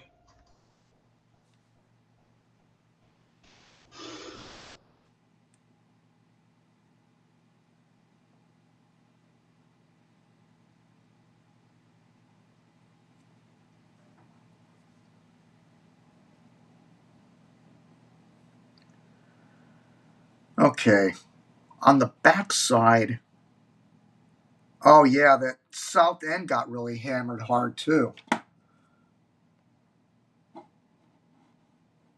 So the south side here,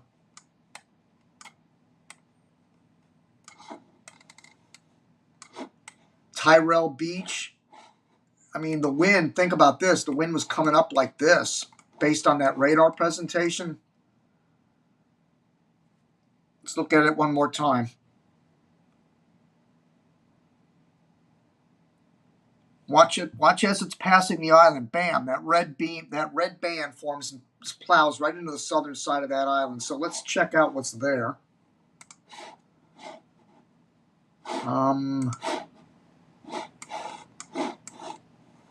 Again, here's another like a peninsula here, where that's a typical inside of. Oops, wrong one.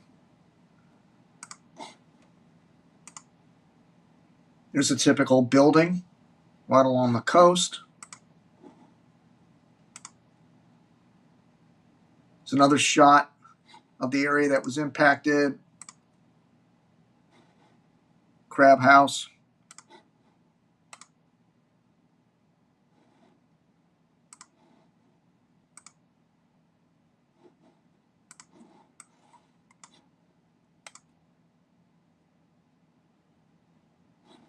And I guarantee you, this bay right in here, the wind, again, this is the south part of Carico Island, and I mean, that wind was just racing in here. So that surge all had to be building up in here. Notice all these boats. I mean, I'm hoping everybody got out of there and they weren't taking refuge there, because those boats are all washed up in here. If that's true, if anybody didn't leave, their boats are on shore. That whole marina here is destroyed.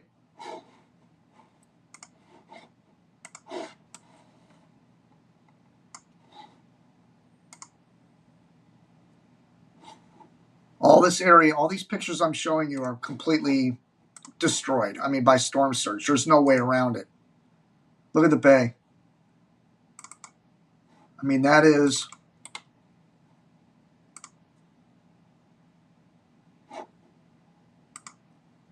be absolutely devastated.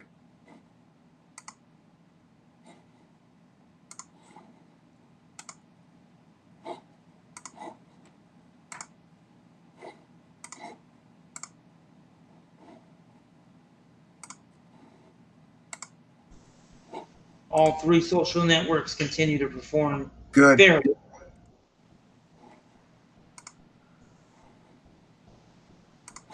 All right.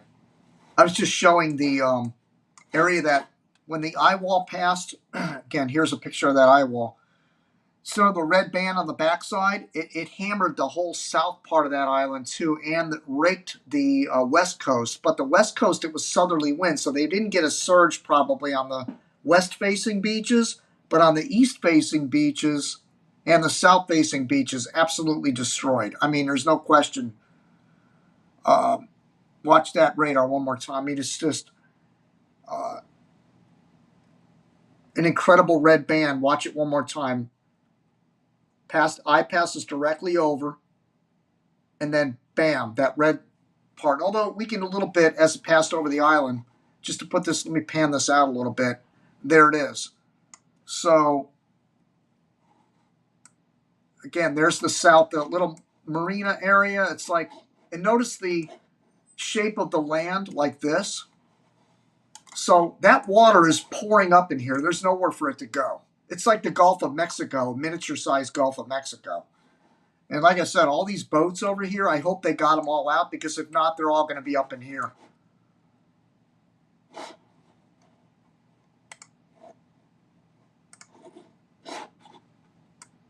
And over here on the west coast of the island, the winds were all like this, paralleling the coast, you know, coming offshore. And so the water was being pushed out.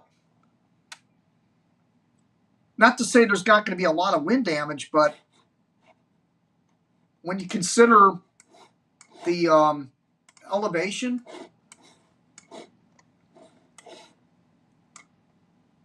you know, in the center of the island, we're talking, what was that figure you gave me, Bill? 400 feet or something on the south part of Carico?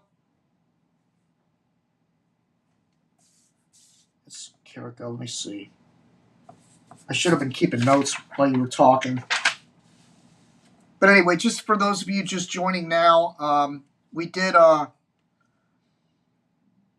a landfalling hurricane, 150 mile per hour winds hitting Carico Island, 950 millibars.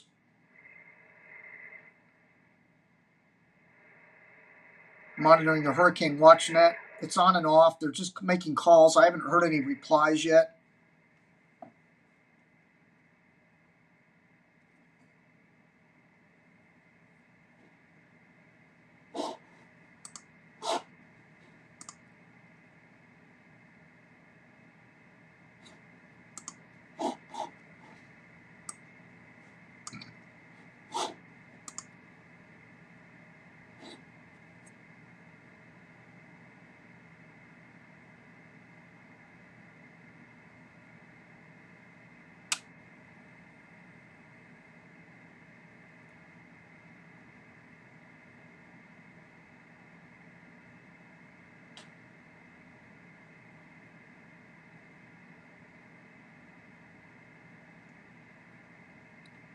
Checking that Lovell cam one more time. I just want to, sir.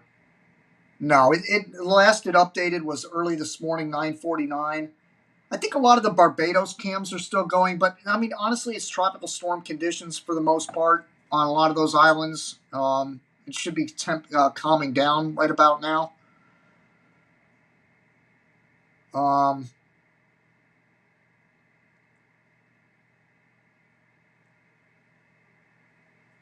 And there's our close-up enhanced satellite image as the eye passed directly over Carico Island, north of Grenada in the Grenadine Islands. Official time of landfall was at noontime.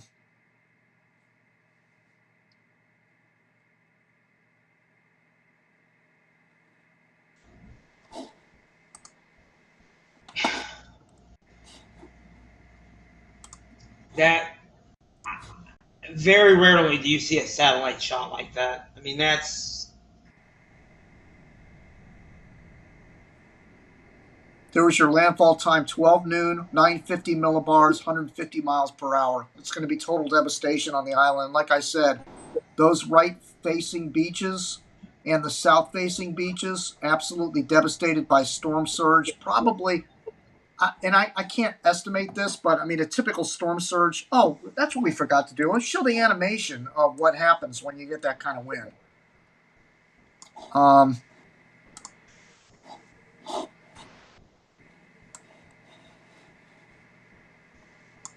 Okay, here we go.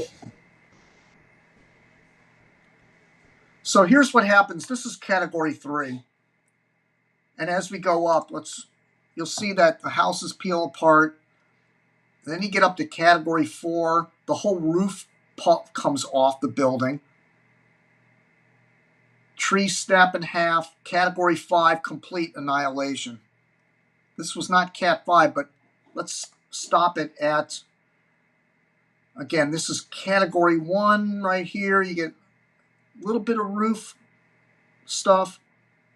Category 2, you start losing some shingles. Category 3. And then we go Category 4. And this is where we were right there. I'm going to stop it. That is the shot of 150 miles an hour. Any home that's really not fortified for hurricanes, that's right along the coast or something, that's what kind of damage you're going to see, is complete annihilation of 150 mile per hour winds. And then, of course, you get into the high-end Category 5, and there's basically hardly anything left. I'm thinking anything short of concrete, CBS construction, forget it. All right, there's more coming in on the Hurricane Watch Net here.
All right, so let's go back and just kind of review what happened here so far this morning.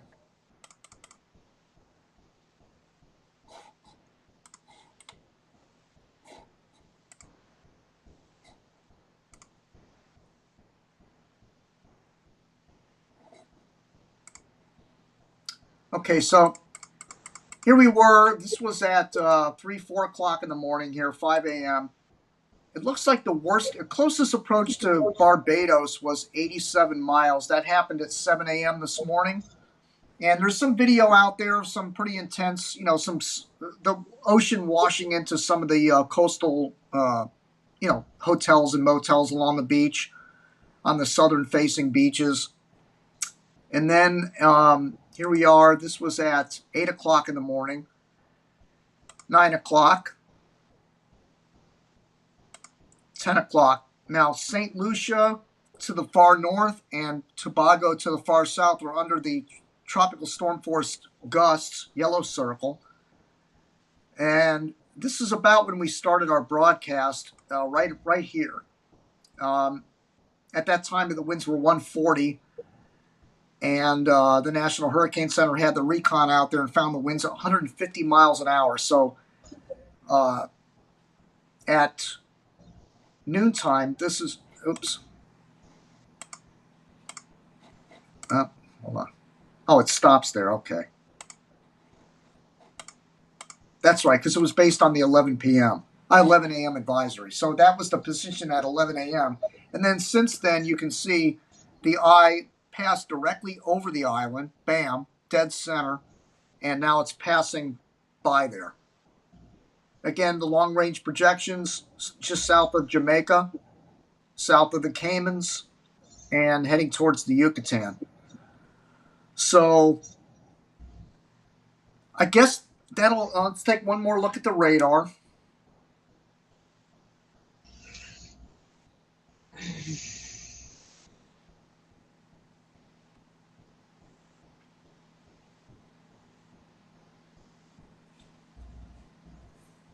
And it's pulling away. Notice the worst conditions are now away from the Grenadines, and the cleanup will begin. I think the main island of Grenada is going to be okay. They probably just had some hurricane force gusts, nothing they can't handle. St. Vincent got spared pretty good. And they had sustained tropical storm force winds, but no hurricane force winds.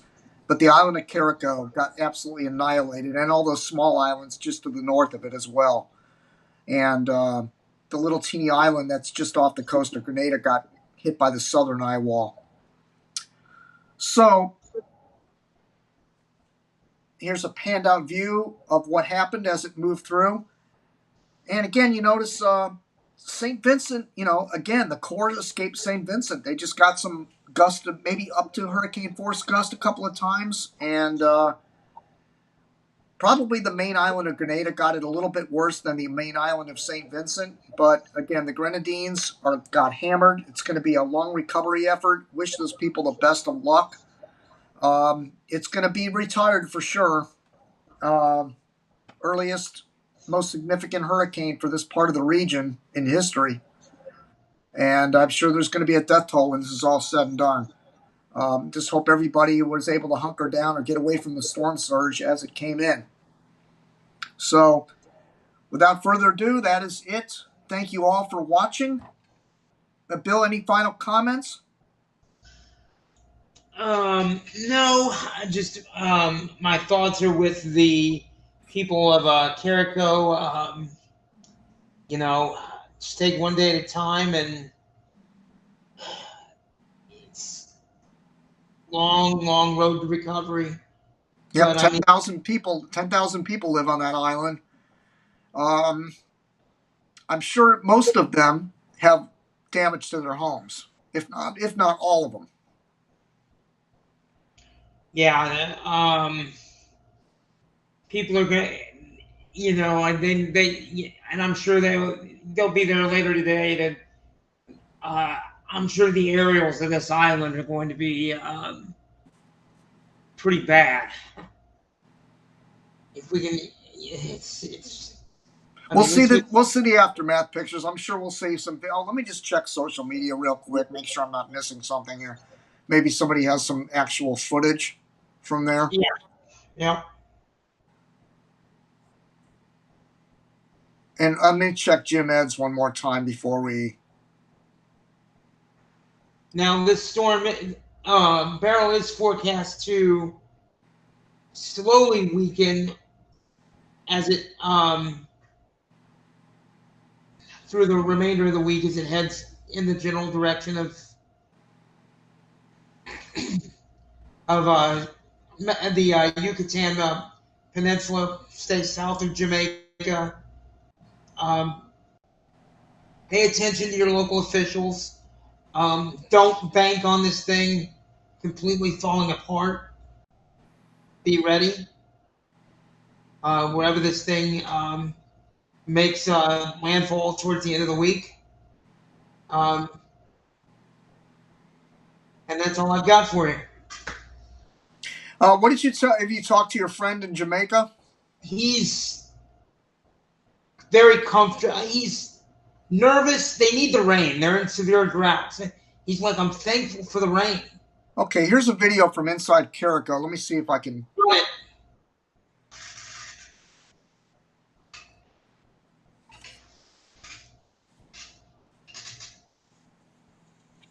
Any sound with that or no?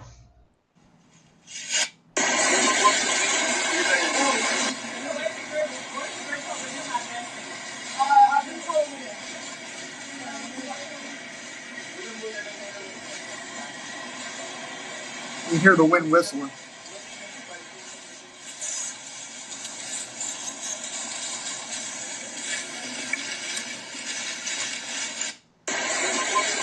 All right. Here's a devastating picture aftermath.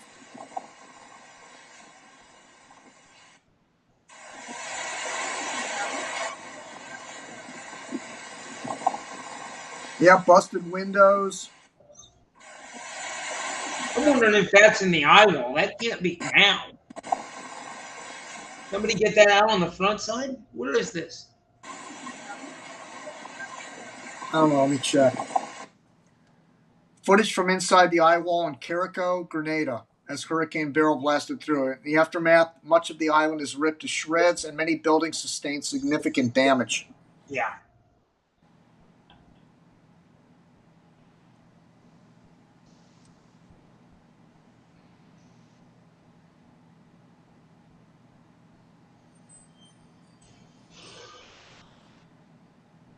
All right, that's it. All right, let's call it a wrap. We'll have an archive up in a few days, just with the highlights of this landfalling hurricane in Carrico Island in the Grenadines, hammered today at noontime with 150-mile-per-hour winds. Well, that's it for me, Jim Williams, and Bill Phillips. We'll see you back for the next one. I'm sure we're going to have plenty of hurricanes to